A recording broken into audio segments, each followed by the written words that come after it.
भट्टनाद श्रीभक्तिसार कुलशेखर योगिवाहान् भक्ताङ्घ्रिरेण परकाल यतीन्द्रमिश्रान् श्रीमत्पराङ्कुशमुनिं प्रणतोऽस्मि नित्यम् சீரன்னுதோப்புள் திருவேங்கடமுடையான் பாரன் ரச்சன்ன பரமொழியுள் ஓரன்றுதானே அமையாதோ தாரணியில் வாழ்வார்க்கு வானேர போமளவும் வாழ்வு.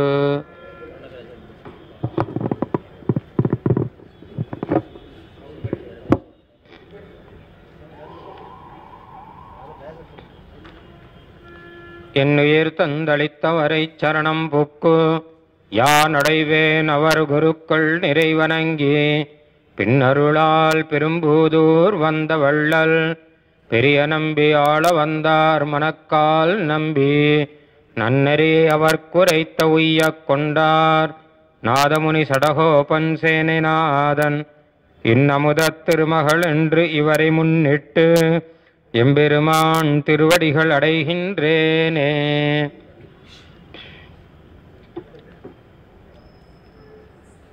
ரகசியார்த்தங்கள் அப்படின்னு சில விஷயங்களை நம்ம சம்பிரதாயத்தில் ரொம்ப பத்திரமாக நமக்கு கொடுத்துருக்காள். அதற்கு தான் சம்பிரதாயம் அப்படின்னே பெயர்.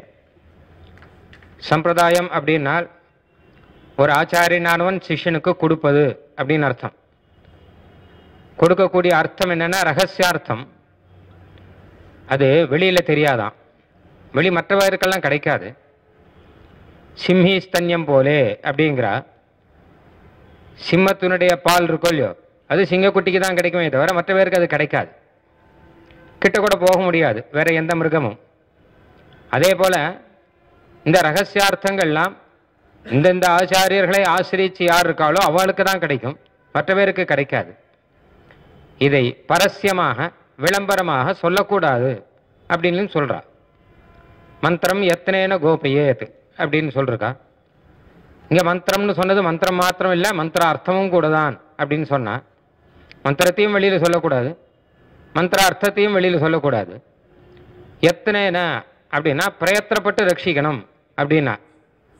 வெளியில சொல்லக்கூடாதுன்னா அதுல என்ன பிரயத்தனம் வேணும் அப்படின்னா அதுதான் கொஞ்சம் பிரயத்தனப்பட்டு ரட்சிக்க வேண்டியதா இருக்கு. இந்த காலத்துல நன்னா தெரியுது. கொஞ்சம் சொல்லுங்களேன் அப்படின்னா சுவாமி தேசிகனே சொல்றார், ஏதோ ஒரு அர்த்த லாபம் அப்படிங்கிறதுக்காகவோ இல்லை கியாதி லாபம் அப்படிங்கிறதுக்காகவோ இல்லை வருவது விசாரியாதே ஒரு சிஷ்யன் கிடைச்சான் அப்படிங்கிறதுக்காகவோ அதை சட்டுன்னு சொல்லிக்கூடாது. சிஷ்ய பிராப்த பரீட்சாம், அவன் பரீட்சை பண்ணி பார்க்கணுமா சிஷ்யனை. பரீட்சைனா படித்த அப்புறம் பரீட்சை இல்லை, படிக்கிறதுக்கு முன்னாடியே ஒரு பரீட்சை அவனுக்கு. அவன் யோக்கியமானவனா. இந்த ஒரு பெரிய அர்த்தம் மந்திரார்த்தம் அப்படிங்கிறது ஒரு நிதி, இது ஒரு ரத்னம். இந்த ரத்னத்தை கண்டவன் கையில் கொடுக்கக்கூடாது, குரங்கு கையில் பூமாலையை கொடுக்கக்கூடாது, அதை துருபயோகம் பண்ணுறவன் கிட்ட கொடுக்கக்கூடாது. அதனால் அவன் ஸ்ரத்தையாக இருக்கானா, சம்பிரதாயத்தில் ஸ்ரத்தை இருக்கா, ஆச்சாரியால் கிட்ட பக்தி இருக்கா, சொல்லக்கூடிய அர்த்தங்களில் அவனுக்கு கௌரவம் இருக்கா, இதெல்லாம் தெரிஞ்சுட்டு அதுக்கப்புறம் தான் அவன்கிட்ட கொடுக்கணுமே தவிர வெறுமையை கொடுத்தானா என்ன ஆகும் அப்படின்னு கேட்டால் அவன் என்ன பண்ணுவாங்கிறது இருக்கட்டும், இவனுக்கு கேடு. யார் கொடுக்குறானோ அவனுக்கு கேடு வருவான். அதனால் இவா அப்படி ரகசியமாக அதை வச்சுண்டு அதை அடுத்தடுத்தவாளுக்கு கொடுத்து கொடுத்து வரபடினால இதுக்கு சம்பிரதாயம் அப்படின்னு பெயர். சுவாமி சம்பிரதாய பரிசுத்தி அப்படின்னு ஒன்று சாதிச்சார். எம் ஆச்சாரியர்கள்லாம் தலராமணன் தந்தருளான்னு ஆரம்பிச்சு எம் ஆச்சாரியர்கள்லாம் எங்களுக்கு இந்த சம்பிரதாய ரீதியில் இந்த அர்த்தங்களை கொடுத்துருக்காளே, இது பரிசுத்தமான ஒரு சம்பிரதாயம். வெறுமை ஏதோ பெயருக்கு சொன்னதில்லை. இதில் இருக்கிற ஆச்சாரியர்கள் சுவாமி நம்மாழ்வாராகட்டும், நாதமுனிகளாகட்டும், ஆளவந்தாராகட்டும், இவெல்லாம் எப்படிப்பட்ட மகான்கள். எப்படிப்பட்ட அவதார புருஷர்கள் அப்படிங்கிறதையெல்லாம் சாதிச்சு சம்பிரதாய பரிசுத்தின்னு முதல்ல சாதிக்கிறார் ரகசிய கிரந்தத்தில். ஆச்சாரிய பரம்பரையை தியானம் பண்ணி அதுக்கப்புறம் இந்த அர்த்தங்களை எல்லாம் நம்ம அனுசந்தானம் பண்ணாதான் நமக்கு இதெல்லாம் நிற்கும், இல்லைன்னா நிற்காதான். ஆச்சாரிய தியானம் பண்ணி நாம் அந்த அர்த்தங்களை ஆச்சாரியன் கிட்ட கேட்டோம்னா அவர் சொன்ன அர்த்தமும் புரியும், சொல்லாத அர்த்தமும் புரியுமா. எஸ்ய தேவே பரா பக்தி யதா தேவே ததா குரவு. பெருமாள் கிட்ட பக்தி, பெருமாள் கிட்ட எந்த அளவு பக்தி இருக்கோ அதில் கொஞ்சமும் குறையாமல் ஆச்சாரியன் கிட்ட பக்தி. தஸ்யைதே கதிதா ஹ்யர்த்தாக பிரகாசந்தே மகாத்மனஹா. அவன் மகாத்மா, அந்த பக்தி இருக்கிறவன். அவனுக்கு இந்த ஆச்சாரியன் சொன்ன அர்த்தமும் புரியும், சொல்லாத அர்த்தமும் புரியுமாம் இவர் கருணையினால.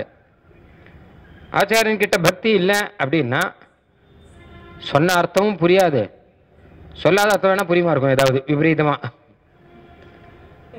அவர் நினைச்சே பார்க்காத அர்த்தங்கள்லாம் இவன் சொல்லுவான், அதுதான் கிடைக்கும், விபரீத அர்த்தம் தான் கிடைக்கும். அதனால ஒரு பக்கம் சாஸ்திரம், இன்னொரு பக்கம் சம்பிரதாயம், இது ரெண்டும் ரெண்டு கண்ணு. சாஸ்திரம், சாஸ்திரம்னா பிரமாணம், வேதம் முதலானதெல்லாம். சம்பிரதாயம்னா நம்ம ஆச்சாரியார் நமக்கு கொடுத்துருக்கிறது. சுவாமி தேசியன் ஆரம்பத்தில் அதை தான் சொல்றார். இந்த ரெண்டு கண்ணு சேர்த்து என்ன பண்ணும் கேட்டால் ஒரு வஸ்துவை பார்க்கும். எப்போ இந்த கண்ணு ஒன்றையும் இன்னொன்று கண்ணு இன்னொன்னையும் பார்க்காதே, ரெண்டு கண்ணாலையும் ஒரே வஸ்துவை தானே பார்க்கிறோம். சாஸ்திரத்தினாலையும் சம்பிரதாயத்திலையும் ஒரே அர்த்தத்தை நாம் தெரிஞ்சுக்கிறோம். இதில் சம்பிரதாயம் இல்லாமல் சாஸ்திரத்தினாலும் அர்த்தம் தெரிஞ்சுக்கிறேன் அப்படின்னு ஒருத்தர் ஆரம்பிச்சான்னா விபரீத ஞானம் தான் வந்து சேரும். ஏன்னா ஆச்சாரியன் சொன்னதில்லை, இவனே ஒரு அர்த்தம் தெரிஞ்சுக்கிறேன்னு பார்த்தா வேதத்திலேயே விபரீதமாக தான் தெரியும், 4000 திவ்ய பிரபந்தத்திலேயே விபரீதமாக தான் தெரியும். திருவனந்தபுரத்தில் அடியன்கிட்ட ஒருத்தர் கேட்குறார், நம்மாழ்வார் திருவாய்மொழி பாடினார் இல்லையா, யாரை குறித்து பாடினார் அப்படின்னா இதில் சந்தேகம் என்ன, சாட்சாத் எம்பெருமான் நாராயணனை குறித்து பாடினார், இல்லை சிவனை குறித்து பாடினார். யார் சொன்னா அப்படின்னா நம்மாழ்வார் தான் சொன்னார். எங்க சொன்னார் அப்படின்னா அவாவரச்சூழ் அரியை அயனை அரணையலற்றி அவாவற்று வீடு பெற்ற குருகூர் சடகோ பண் சொன்ன அரணையலற்றி பரமசிவனை ஸ்தோத்திரம் பண்ணி மோட்சம் பெற்ற நம்மாழ்வார்னு சொல்லியிருக்கார். ஸ்பஷ்டமாக இருக்கு. அதில் நம்மாழ்வாரே சொல்லியிருக்காரு இல்லையா. அப்போ அது ஏன் இல்லைன்னு சொல்கிறோங்க, ஆழ்வாரே அழகாக சமரசவாதியாக சொல்லியிருக்காரு அப்படின்னு கேட்பா. கேட்கறதுக்கு காரணம் என்னன்னா சாஸ்திர ஞானம் இருக்கு, சம்பிரதாய ஞானம் இல்லை அப்படிங்கிறதான் காரணம். பிள்ளான் என்ன சொல்றார், திருக்குறை பிரான் பிள்ளான்னா, பிரம்மருத்ராதி சர்வாத்மாக்களுக்கும் அந்தராத்ம பூதனாய் சமஸ்தஹேய பிரத்யநீகனாய் அனவதிகாதிசய அசங்கேய கல்யாண குணநிதியாய் அப்ராகிருத சுவாசாதாரண திவ்ய ரூபபூஷணாயுத மகிஷி பரிஜனஸ்தான விசிஷ்டனாய் இருந்த எம்பெருமானை அலற்றி, அரியனை அரணை அலற்றிங்கிறதுக்கு அர்த்தம். இத்தனை அர்த்தம் சாதிச்சார் பிள்ளான். சுருக்கமாக சாதிப்பார். பிள்ளானுக்கு இந்த அர்த்தம் எதுலேருந்து கிடைச்சதுங்கிறத சாட்சாத் சுவாமி வியாக்கியானத்தில் சாதிக்கிறார். இதில் பிரம்மாவையும் சிவனையும் சொன்னது என்னன்னு கேட்டால் அவளுக்குள்ள அந்தரியாமியா இருக்கிற பகவானை அலற்றி அப்படின்னு அர்த்தம். இவர்கள்லாம் ஏதோ பலன் கொடுக்கிறார்கள் அப்படின்னு இருக்கும், ஆனால் அந்தரியாமையா இருக்கிற பகவான் தான் பலன் கொடுக்கிறான். அதனால மற்ற பேர்களுக்கும் கூட பகவானைத்தான் சொல்லணும் அப்படிங்கிறதுக்காக சொன்னது இது. பிரம்மா மூலமாக பலனை கொடுக்கிறான், சிவன் மூலமாக பலனை கொடுக்கிறான் பகவான். அவரவர்களுக்கு எனக்கு அவன் மோட்சத்தை கொடுக்கிறான். எல்லாருக்கும் பலன் கொடுக்காம எனக்கு கொடுத்துருக்கான், எனக்கு மோட்சத்தை கொடுத்துருக்கான். அது தானாக இருந்து கொடுத்துருக்கான். அரியை அயனை அரணை அலற்றி, அயனை அரணைங்கிறதுக்கு தான் பிரம்மருத்ராதி சர்வாத்மாக்களுக்கும் அந்தராத்ம பூதனான்னு சொல்லிட்டார். அப்புறம் அரியைன்னு ஒன்று இருக்கும் இல்லையோ, அதுக்கு தான் சொல்றார் சமஸ்தஹேய பிரத்யநீகனாய், ஏன்னா தானாக நின்றவன் அப்படின்னு அர்த்தம். இவாளுக்கு சமமாக தான் ஒரு அவதாரம் எடுத்து நிற்கிறவன் பகவான். எப்படி மனுஷர்களுக்கு சமமாக ராமகிருஷ்ண அவதாரம் எடுத்தாரோ, எப்படி தேவர்களுக்கு சமமாக திருப்பார்கடல் அவதாரம் எடுக்கிறாரோ, அந்த மாதிரி இந்த பிரம்மா சிவன் இவர்களுக்கு சமமாக ஒரு அவதாரம் எடுத்தது தான் ஹரி அவதாரம், விஷ்ணு அவதாரம் அப்படின்னு பெயர். அதனால் அது ஒரு அவதாரம். அந்த அவதாரத்தில் சமமாக தான் தெரிவார் அவர். அது அவதார ரகசியம் தெரிஞ்சவாளுக்கு தான் அவர் தனியாக தெரிவார். அவதார ரகசியம் தெரியாதவாளுக்கு ராமன் கூட ராஜா தான், கிருஷ்ணன் கூட மாடு வைக்கிறவர் தான்.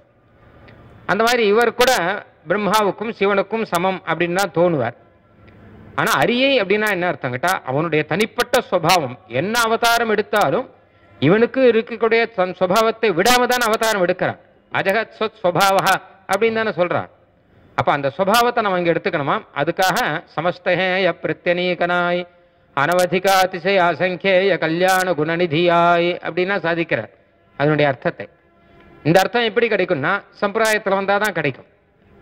இது இல்லாமல் சொன்னா அதுக்கப்புறம் ஒன்றும் தேவும் அப்படிங்கிறதுல திருக்குறுகூர் பாட்டில் சொன்னதெல்லாம் என்ன அர்த்தம்? நீ இஷ்டம் போல அர்த்தம் சொல்றாங்க, அதுக்கு அர்த்தம் சொல்லணுமோ இல்லையோ. அப்போ அங்க இலிங்கித்திட்ட புராணத்தீரும் சமணரும் சாக்கியரும் வலிந்து வாது செய்வீர்களும் மற்றும் நும் தெய்வமும் ஆகி நின்றான். நீ என்னென்ன தெய்வம் சொல்லி எல்லா தெய்வமாக பகவான் இருக்கான்னு தானே சொல்றீங்க. அப்போ அதுக்கேற்ற மாதிரி தானே அர்த்தம் சொல்லணும். அதனால சம்பிரதாயத்தில் அழகா சொல்றார். அதனால சுவாமி என்ன சொல்றார் அப்படின்னா, சம்பிரதாயம் இல்லாத சாஸ்திரம் அப்படிங்கிறது விபரீத அர்த்தத்தை கொடுக்கும். சாஸ்திரம் இல்லாமல் சம்பிரதாயம் அப்படிங்கிறது மூட பழக்க வழக்கத்தில் போய் கொடுக்கும். அதாவது என்ன கேட்டால், எங்க சம்பிரதாயம் எதுன்னுவா, சில பேர் பார்த்தா தெரியும் இது எங்காத்த வழக்கம்னுவா, என்னங்கிறது தெரியாது. இது எங்காத்த வழக்கம் நான் ரொம்ப நாளாக பண்ணிட்டு இருக்கோம். என்ன பண்ணிட்டு இருக்கோங்க, அமாவாசை அன்னைக்கு சாதம் சாப்பிட்றதுன்னு வச்சுட்டு இருக்கோம். ராத்திரி இது எங்கே வழக்கம் அப்படின்னா ஒன்றும் பதில் சொல்ல முடியாது. அதனால் அது சாஸ்திரம் இல்லாத சம்பிரதாயம் அப்படிங்கிறது அந்த விசுவாசத்தில் போய் நிற்கும். இது ரெண்டும் சேர்த்து இருந்தால் தான் சரியான அர்த்தம் புரியும் அப்படின்னு சொல்லிட்டு அந்த சம்பிரதாயத்தை பற்றி சொல்லும்போது நம்ம ஆச்சாரியாளுடைய பிரபாவத்தை எல்லாம் அழகாக எடுத்து சொல்கிறார். அந்த ஆச்சாரியாளுடைய தனியனை எல்லாம் சொல்லிட்டு அதுக்கப்புறம் தான் ரகசியார்த்தம் கேட்கணுமா. அதில் பூர்வாச்சாரியர்கள் பாஷ்யகாரருக்கு முன்னாடி எழுந்த ஆச்சாரியர்களை பற்றி சுவாமி தேசிகன் சாதிச்ச அற்புதமான பாட்டு தான் இந்த எண்ணுயிர் தந்து அளித்தவர் அப்படிங்கிற பாசுரம்.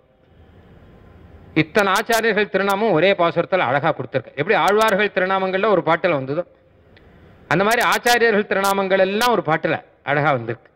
இப்படி ஒரு பாட்டு எங்கேயுமே கிடைக்காது வெளியில். அதாவது தென்னாச்சாரிய சம்பிரதாயத்தில் கூட ஆச்சாரியர்கள் திருநாமத்தை சொல்லணும்னா இந்த பாட்டு தான் வாழன்னு சொல்கிறான், வேற இல்லை போல இருக்காங்க. என் உயிர் தந்தளித்தவரை சரணம் புக்கு, எனக்கு உயிர் தந்து எனக்கு இந்த ஆத்மாவை கொடுத்தவர் ஆச்சாரியர். நான் ஆத்மானா என்னன்னு தெரியாம தானே இருந்தேன். நான் சரீரமே தானே ஆத்மா நினைச்சுட்டு இருந்தேன். சரீரத்துக்காகவே தானே நான் ஓடி ஓடி உழைச்சுட்டு இருந்தேன். அது இல்லாமல் சரீரம் பெரிய பிரச்சனை என்ன கேட்டா, உனக்காக சரீரமா சரீரத்துக்காக நீயா அப்படிங்கிறது பெரிய பிரச்சனை. சரீரத்துக்காக நான் உழைக்கணுமா, இல்ல இந்த ஆத்மாவுக்கு ஒரு உபகரணமா சரீரம் இருக்கா? மகான்கள்லாம் ஆத்மாவுக்கு உபகரணம் சரீரம்ங்கிறா. ஆத்மாவுக்கு, ஏன்னா சரீரத்துக்குன்னு சுகம் கிடையாது, சரீரத்துக்குன்னு துக்கம் கிடையாது, சரீரத்துக்குன்னு ஞானம் கிடையாது. இது எல்லாம் ஆத்மாவுக்கு தான் இருக்கு. அந்த ஆத்மாவுக்கு அந்த சுகமோ அந்த துக்கமோ அந்த ஞானமோ எல்லாம் சரீரம் வழியாக தான் வரும், வேற வழி கிடையாது. அதனால ஆத்மாவுக்கு உபகரணமாக சரீரத்தை நினைச்சுக்கணும். யாருக்கு யாரு அப்படிங்கிறது தான் பிரதானமான விஷயம். அதனால அதை தான் சாஸ்திரங்கள் சொல்றதுன்னு எடுத்து சொல்லியிருக்கார்.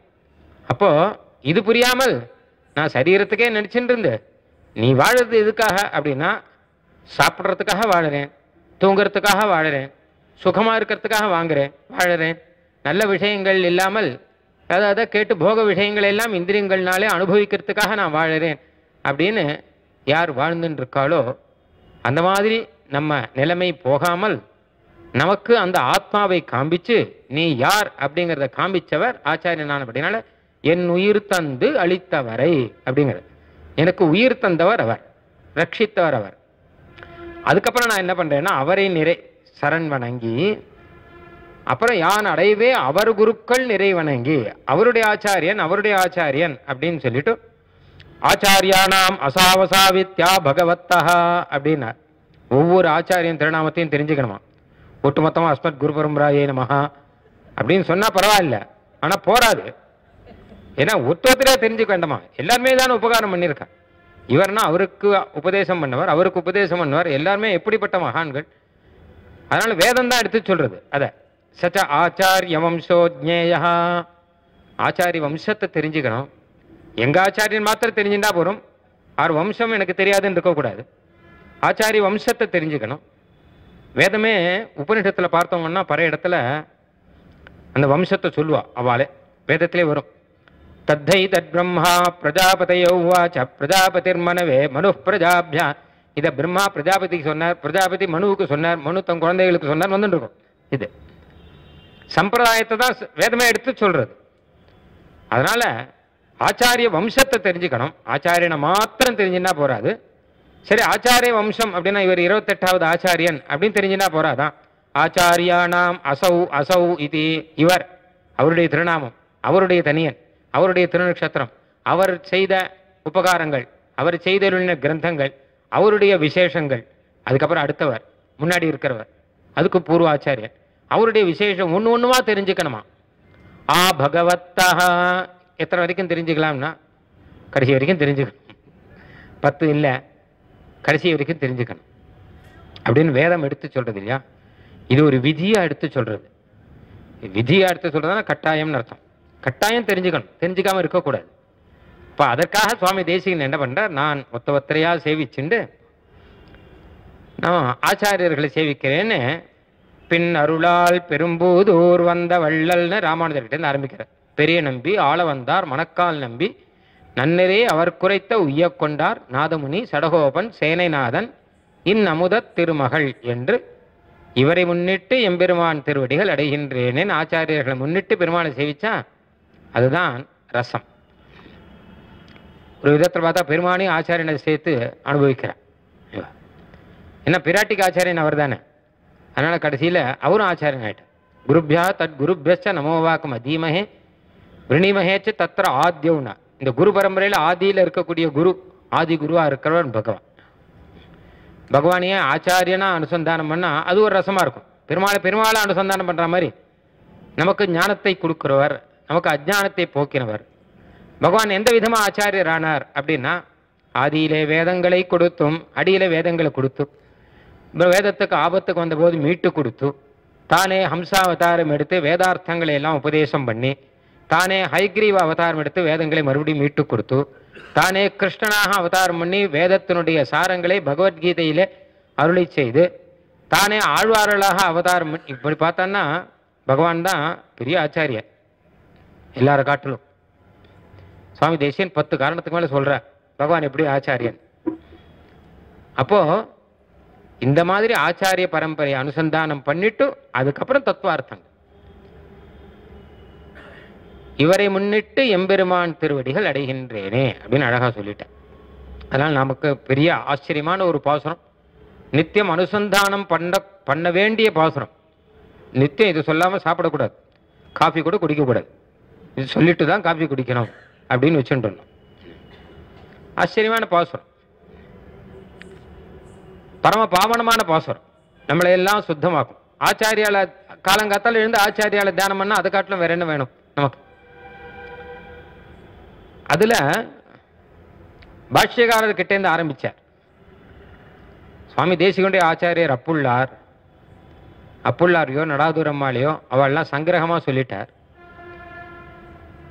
இல்ல ரகசிய பரம்பரை இருக்கு, அதையும் சங்கிரகமா யானடைவே அவர் குருக்கள் நிறை வணங்கி அப்படின்னு சொல்லிட்டு பாஷ்யக்காரர்கிட்டேருந்து ஆரம்பிச்சு சொல்றார். ஏன் அப்படி சொல்றார்? அங்கதான் தேசிகனுடைய நேர்மையை கவனிக்கணும். தன் ஆச்சாரியனை சொல்லாமல் திருநாமத்தை பல இடத்துல சொல்லி இருக்க. இந்த குரு பரம்பரையில் சொல்லலாம் இல்லையோ, ஏன் சொல்லல அப்படின்னா சுவாமி தேசிகனே தான் சொல்லிருக்கார். பகவத் ராமானுஜர் வரைக்கும் அந்த குரு பரம்பரை பெருமாள் கிட்டேந்து ஆரம்பிச்சு பகவத் ராமானுஜர் வரைக்கும் ஒரே பரம்பரை தான், 2 கிடையாது. ராமானுஜருக்கு அப்புறம் நிறைய பிரிஞ்சு போச்சு. பிரியும்படி ராமானுஜரை ஏற்பாடு பண்ணிட்டார். தனக்கப்புறம் இதே மாதிரி ஒன்றா வரக்கூடாது. ஏன்னா அந்தந்த எத்தனையோ ஊரில் எத்தனையோ ஸ்ரீ வைஷ்ணவர்கள் இருக்கா. ராமானுஜருடைய சிஷ்யர்கள் ஏகப்பட்ட பேர். அதுக்கு முன்னாடி பார்த்தா 10 சிஷ்யர் 15 சிஷ்யர் அப்படின்னு தான் இருந்துட்டு இருந்தா. ஆனால் பகவத் ராமானுஜருக்கு அப்புறம் அவர்கிட்ட சன்னியாசம் வாங்கிய சிஷ்யாலே 10,000 பேர். அப்படின்னா எத்தனை சிஷ்யால் அவர்கிட்ட இருந்திருப்பான். அப்போ பாஷ்யக்காரர் என்ன பண்ணார் அப்படின்னா 700 சன்னியாசிகள், பாஷ்யக்காரர்கிட்ட 700 சன்னியாசிகள் இருந்தான்னு சொல்லுவான். அப்போ பாஷ்யக்காரர் என்ன பண்ணார்னு கேட்டால், பிற்காலத்தில் இந்த சம்பிரதாயம் நன்னா வரணும்னா ஒரே வழியில வரக்கூடாது, இது பல வழியா போகணுங்கிறதுக்காக தான் 74 சிம்மாசனாதிபதிகளை அவர் நியமனம் பண்ணதே அதுக்காக தான். அவா மூலமாக சம்பிரதாயம் வரும்போது சுவாமி தேசிகன் சொல்றார், நான் அருளி செய்கிற பாசனம் இருக்கும் இல்லையோ, இது ஒரு சம்பிரதாயத்துக்கு இல்லை, இது எல்லா சம்பிரதாயத்துக்கும் பொதுவாக இருக்கணும். இது அப்போ ஸ்ரீபாஷ்யக்காரருக்கு பின் குரு பரம்பரையை அவரவர் சம்பிரதாயங்களிலே தெரிந்து கொள்வதுன்னு வேற சாதிச்சிருக்க ரகசியத்தை. நான் பாஷ்யக்காரர் வரைக்கும் சொல்றேன், அது வரைக்கும் என்னங்கிறது அவரவர் சம்பிரதாயத்தில் பார்த்துக்கோங்க அப்படின்னு எல்லாருக்கும் ஒட்டுமொத்தமாக சொன்னமோ இல்லையோ. அதனால இந்த இப்படி என்னுயிர் தந்தளித்தவரை சரணம் புக்குன்னு சொல்லிட்டு வச்சுக்கோங்க. தேசியன்னு சொன்னதான் நாமளும் சொல்றோம், என்னுயிர் தந்தளித்தவரை சரணம் புக்குன்னு எல்லாருக்கும் சரியா போயிடுது. இப்போ ஒட்டுமொத்தமாக பின்னொருளால் பெரும்போதூர் வந்தவள்ளன், அதுதான் அந்த நேர்மைங்கிறது. இது ஏன் திருப்பி நேர்மைன்னு சொல்லிட்டு இருக்கேன்னா, இங்க ஒரு பொய் பிரச்சாரம் ஒன்று நடக்கிறது. ராமானுஜருக்கு பின் ஓரான் வழி சம்பிரதாயம் ஒன்று மட்டும்தான் நடந்தது அப்படின்னு. அது தப்பு. அது ராமானுஜர் திருவுள்ளும் உகக்காது. ஏன்னா நிறைய பேர் வழியா சம்பிரதாயம் பரவணும் தானே அவரே ஏற்பாடு பண்ணியிருக்கார். அப்படி இருக்க ஒரே சம்பிரதாயம் தான் நடந்தது அப்படின்னு சொல்ற பிரச்சாரம் இருக்கோ இல்லையோ, அது நமக்கு பிடிக்கல மாத்திரம் இல்லை, சுவாமி தேசிகன் அதை மறுத்திருக்கார் மாத்திரம் இல்லை, எம்பெருமானார் திருவுள்ளும் உகக்காது. அப்படி இருந்தால் ஒரே வழியில் விட்டுருக்கணும் இல்லையோ, திருக்குறைய பிரான் பிள்ளான மாத்திரம் தான் சொல்லியிருக்கணும். ஆனால் எத்தனை பேரை ஏற்பாடு பண்ணியிருக்கார். அப்படி சம்பிரதாய பரிசுத்தி அப்படின்னு இந்த சுத்தியை காப்பாற்றுறவரே சுவாமி தேசிகன் தான், ஆச்சாரியர்லேருந்து ஆரம்பிச்சு. அதுக்கப்புறம் பார்த்தா எத்தனையோ விஷயங்கள் சுவாமியினுடைய தேசிய பிரபந்தத்தில் தத்துவங்களை பற்றி ரகசியங்களை பற்றி எல்லாம் நிறைய விஷயம் சாதிக்கிறார். நேற்றே சொன்னேன், முத்திக்கு அருள் சூட மூன்றை தெளி முன்னம் இத்திக்கால் ஏற்கும். இது இந்த மூணு அடிக்கடி சொல்ற சுவாமி தேசிகனுக்கு ரொம்ப பிடிச்ச நம்பர் 3. 32 எல்லாருக்கும் தெரியும். 32 முத்தமிழ் சேர்ந்து மொழித்தெருவை பல இடத்துல 32 வச்சிருக்க. அதிகார சங்கிரகத்தில் 32 அதிகாரங்கள் அப்படின்னு, ரகசியத்திரிசாரத்தில் 32 அதிகாரங்கள் அப்படின்னு வச்சிருக்காரு இல்லையோ. பாதுகாசத்தில் 32 பத்ததி. ஸ்ரீமத் ஆண்டவன் கிட்ட கேட்ட, பாதுகாசத்தில் ஏன் 32 பத்ததி இருக்கு அப்படின்னா, அது அவர் பத்ததிடா அப்படின்னாரு. அவருக்கு வழக்கம். அந்த மாதிரியாக சுவாமி தேசிகன் இந்த 3 ஒரு மூவிரண்டும் முன்னான்றும் தோன்ற தொலையும் துயர் அப்படின்னு ஒரு பாசுரம் வேற. அதாவது ரகசியங்கள் 3, தத்துவங்கள் 3, சித்து அச்சித்து ஈஸ்வரன். ரகசியங்கள் 3, திருமந்திரம், துவயம், சர்மஸ்லோகம் அப்படின்னு. இந்த ரகசியத்துக்கு மூலமாக இருக்கக்கூடிய பிரணவம் இருக்கோ இல்லையோ, அதுல அர்த்தம் 3, அதுல சப்தம் 3, அகாரம் உகாரம் மகாரம் அப்படின்னு. திருமந்திரத்திலே பதங்கள் 3, முதல் பதம், 2வது பதம், 3வது பதம். துவயத்திலே 2 பாகம், அதுல முதல் பாகத்துல 3 பதம், 2வது பாகத்திலே 3 பதம். சர்மஸ்லோகத்திலே 2 பாகம், அது முதல் பாகத்திலே 2 பதம், 2வது பாகத்திலே 6 பதம். அப்படி சுவாமி தேசிகனே தான் இதெல்லாம் எடுத்து சொல்ற. 6 பதங்களாக இப்படி இருந்துருக்கு. எங்க பார்த்தாலும் 3 இருக்கு. இதனுடைய சாரம், திருமந்திரம், துவயம், சர்ம ஸ்லோகத்தினுடைய சாரம் என்ன அப்படின்னு கேட்டானா, ஸ்வரூபம், உபாயம், புருஷார்த்தம். அதுல தெரிஞ்சுக்கிற விஷயம் அதுவும் 3 இருக்கு. அதனால தான் மும்மணி கோவை பண்ணிட்டார். மும்மணி கோவில் 3 பண்றார், அவருக்கு பிடிச்ச நம்பர் இல்லையோ. அப்போ பெருமாள் திருமார்பில் இதை சமர்ப்பிக்கிறேன் அப்படின்னார். எத்தனாவதுன்னா 3வதா சமர்ப்பிக்கிறேன். ஏற்கனவே 2 இருக்கான் பெருமாள் திருமார்பில்.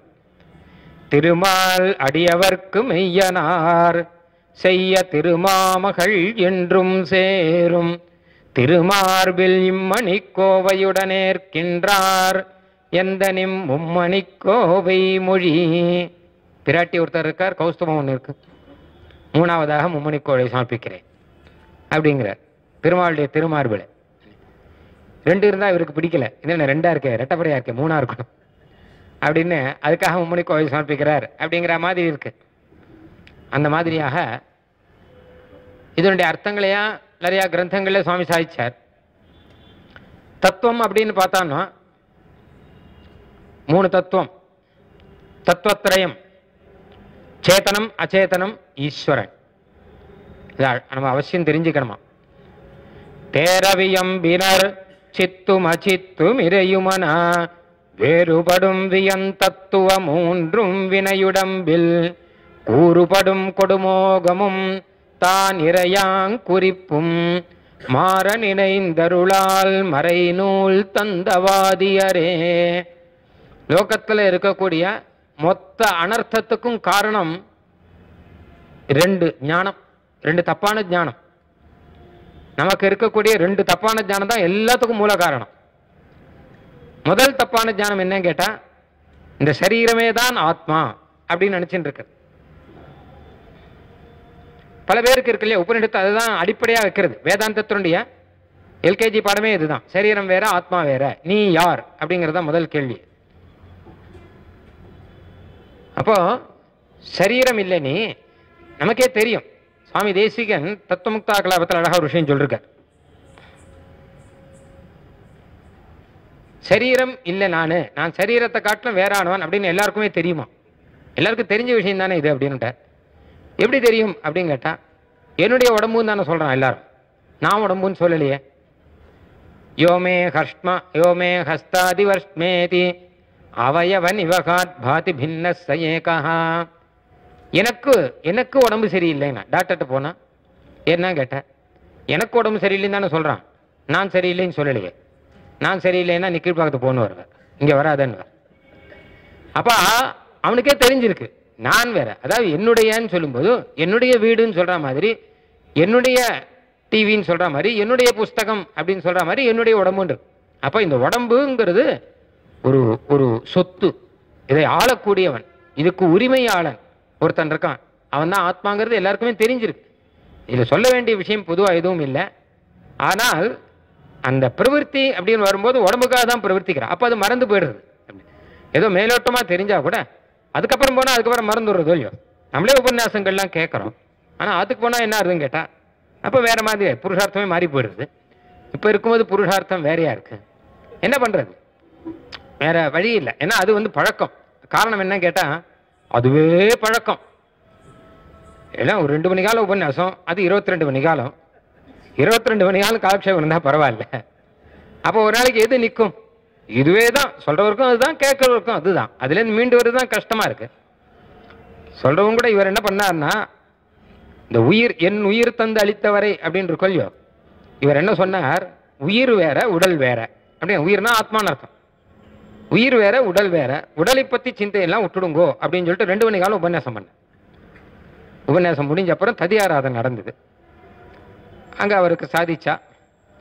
இதை கேட்டு சிஷ்யாலாம் ததியாராதனையே சாப்பிடலாமா வேணாமான்னு சந்தேகத்தை வந்துட்டா. அப்படி உபன்யாசம் பண்ணிருக்காரு. ஏன்னா உயிரைத்தான் பராமரிக்கணும் தவிர உடல் கிட்ட போகக்கூடாது அப்படின்னா. அதுக்கப்புறம் ததியாராதனை நடந்தது. அங்கே போனால் கத்திரிக்காய் பண்ணியிருந்தா. எல்லாருக்கும் சாதிச்சா, இவருக்கும் சாதிச்சா. அப்புறம் இன்னும் கொஞ்சம் கத்திரிக்காய் சாதிங்கன்னார், அதையும் சாதிச்சா. அப்போ மறுபடியும் திருப்பி போச்சு, இந்த கத்திரிக்காய் ரொம்ப நல்லா இருக்கு, இந்த மாதிரி நீ சாப்பிட்டதில்லை, இன்னும் கொஞ்சம் சாதிங்கோ அப்படின்னார். அப்போதான் அவர் சந்தேகத்தை கேட்டார். சுவாமி, தேவர் உபன்யாசத்தில் உடலை பராமரிக்கக்கூடாது, உயிரைத்தான் பராமரிக்கணும், போஷணம் பண்ணணும் அப்படின்னு விசேஷமாக சொன்னீரேன், இப்போ கத்திரிக்காய் போய் இப்படி கேட்டுன்னு இருக்கேன்னார். அவர் சொன்னேன், உங்களுக்கு விஷயம் தெரியாதா, கத்திரிக்காய்னா எனக்கு உயிராச்சேன்னார் அவர். அப்போ அதுல போய் நிற்கிறது. அப்போ ரொம்ப திருடமான இந்த ஞானம் ஒன்று வேணும். ஆத்மாவுக்காக தான் நம்ம உழைக்கணுமே தவிர சரீரத்துக்காக உழைக்கக்கூடாது. சரீரம் வரும், சரீரத்துக்காக தேவையானதெல்லாம் பகவான் கட்டாயம் நமக்கு கொடுக்கறான், நமக்கு கொடுத்துன்னு இருக்கான், நமக்கு இனியும் கொடுப்பான். யோமே கர்ப்பகதஸ்யாபி விருத்தியும் கல்பித்தவான் பிரபு. கர்ப்பத்தில் இருக்கச்சு விருத்தி எப்படி கிடைச்சது, பிறந்த குழந்தைக்கு பால் எப்படி கிடைச்சது, இதெல்லாம் நம்ம ஓடி பார்த்து கிடைச்சது இல்லையே அப்படிங்கிற. அதனால முதல் அடிப்படை நம்மளுடைய பிரம்மஜானத்துல முதல் பிரம்மஜானம் என்ன அப்படின்னு கேட்டா சரீரமே ஆத்மா அப்படின்னு நினைச்சுட்டு இருக்கோம். ரெண்டாவது பிரம்மஜானம் என்ன அப்படின்னு கேட்டா ஆத்மா சுதந்திரம் அப்படின்னு நினைச்சுட்டு இருக்கோம். நான் என் இட்ட வழக்க நான் என்ன வேணா பண்ணுவேன், என்னை யாரும் கேட்க முடியாது. இது ரெண்டும் போகணும். இது ரெண்டு தான் மூல காரணம் எல்லா தோஷத்துக்கும். நாம ஏன் அப்படி நினைச்சுட்டு இருக்கோம், நான் ஆத்மாவை பத்தினா நம்ம இஷ்டப்படி தான் நம்ம நடந்துட்டு இருக்கோம். நம்ம சரீரத்துக்கு ஒரு சுபாவம் உண்டு. இந்த ஆத்மா என்ன பண்றதோ அது என்ன பண்ண வைக்கிறதோ, நில்லுனா நிற்கும், நடனா நடக்கும், உட்காருனா உட்காரும், படுத்துக்கோனா படுத்துக்கும், எழுந்திருந்தா எழுந்திருக்கும், எல்லாம் சொல்றதை கேட்டுன்னு இருக்கு இந்த சரீரம். அப்படிதான் பகவான் ஏற்பாடு பண்ணியிருக்கான். அதனாலதான் அந்த சுவாதந்திரிய பிரம்மம் வரதே காரணம். இது கொஞ்சம் மாறி இருந்தா தெரியும். எல்லாம் எங்காத்திர நான் வச்சதுதான் சட்டம் அப்படின்னு முதல்ல, அதுக்கப்புறம் தெரியும். அந்த மாதிரி சரீரமும் இப்படி மாறி இருந்தா தெரியும். ஆனா மாறுற வரைக்கும் என்ன ஆகும் கேட்டான்னா, நான் தான் ஈஸ்வரன். ஈஸ்வரன்னா நியாமக்கன். இஷ்டப்படி நான் என்ன வேணா செய்வேன், எனக்கு வேணும்னா சாப்பிடுவேன், வேண்டாம்னா சாப்பிட மாட்டேன். எல்லாம் இந்த சுவாதந்திரம் மொத்தமும் பகவான் கொடுத்து வச்சிருக்கான். சரி வச்சுக்கோடா அப்பா, கொஞ்ச நாள் சௌக்கியமா இரு, உனக்கு என்ன வேணும், சரீரத்துல இருந்து சுக துக்கங்களை அனுபவிக்கணும், அவ்வளவுதானே, அனுபவிச்சுக்கோ கொஞ்ச நாள் அப்படின்னு கொடுத்துருக்கான். அத்தை தின்று அங்கேயே கிடந்துட்டு இருக்கான். ஆனால் இது மெதுவா புரியும். இந்த சரீரங்கிறது பகவான் நமக்கு கொடுத்ததுதானே தவிர நாம சம்பாதிச்சது இல்லையே. இது நாம சரீரத்தை சம்பாதிக்கிறதா தான் நல்லா சம்பாதிச்சிருக்கோமே. இது ஏதோ இருந்துட்டு இருக்கு அப்படிங்கிறத முதல்ல புரியும். அதுவே முதல்ல புரிய மாட்டேங்குது. சரீரத்தை வச்சுட்டு நான் தான் ஈஸ்வரன் சொல்றானே வழியா, உன் சரீரம் ஏன் நீ நினைச்ச மாதிரி இல்லை, அது ஏன் வேற மாதிரி இருக்கு அப்படின்னா என்ன பதில் சொல்ல முடியும்? உனக்கு இது ஏன் பூட்டி வச்சிருக்கான், இந்த சரீரத்தை ஏன் பூட்டி வச்சிருக்கான்? அதனால் நீ ஈஸ்வரன் கிடையாது. ஏதோ உங்ககிட்ட சரீரத்தை கொடுத்து வச்சிருக்கான், வாடகைக்கு வீடு கொடுக்குற மாதிரி தானே தவிர உண்மையில உனக்கு அது சொந்தம் கிடையாது.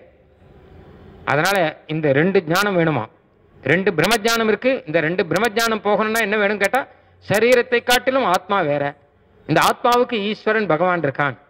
அதான் மூணு தத்துவம், சேத்தனம் அச்சேதனம் ஈஸ்வரன். சேத்தனங்கிறது ஆத்மா, அச்சேதனங்கிறது சரீரம். இந்த மூணையும் பிரிச்சு தெரிஞ்சுட்டான்னா அந்த பிரம்மஜானங்கள்லாம் போகும். இதுதான் அடிப்படை. வேதம் சொல்றது இத. போக்தா போக்யம் பிரேரிதாரஞ்சமத்வா அப்படிங்கிறது. முதல்ல இந்த மூணு தெரிஞ்சுக்கோ, அதுக்கப்புறம் உபாசனம் பண்ணலாம், அதுக்கப்புறம் யோகா கிளாஸுக்கெல்லாம் போகலாம். ஃபர்ஸ்ட் இந்த மூணு பிரிச்சு அதுக்கப்புறம் யோகம் பண்ணலாம். யோகம்னா என்னன்னு கேட்டால் சேர்க்கணும். யோகத்தை பற்றி சுவாமி தேசிகன் சொல்றார். சுவாமி தேசிகன் யோகம் பண்ணவர். அவர் ராத்திரி யோகம் படுத்துக்கு போகிறதுக்கு முன்னாடி அத யோகா அப்படின்னு ஆரம்பிச்சுக்கிற யோகங்கள்லாம் எப்படி பண்ணணும்னு அழகாக சாதிக்கிறார் சுவாமி. பகவானை குறித்து யோகம், அதை சேர்க்கணும், பகவான் கிட்ட சேர்க்கணும். எதை? ஆத்மாவை. ஆத்மாவை பகவான் கிட்ட சேர்த்து ஆனந்தமாக நிம்மதியாக தூங்கணும். அதுக்கு தான் யோகம் ஆரம்பமே முதல்ல. அப்போ இந்த மூணையும் அதுக்காக பிரித்து தெரிஞ்சுக்கணும். அதனால ஆச்சாரியர்கள் என்ன பண்ணாங்க கேட்டா, தேர வியம்பினர் சித்தும் அச்சித்தும் ஈரையும் என வேறுபடும் வியந்தத்துவம் மூன்றும். மூணு பின்னமா தெரிஞ்சுக்கோ.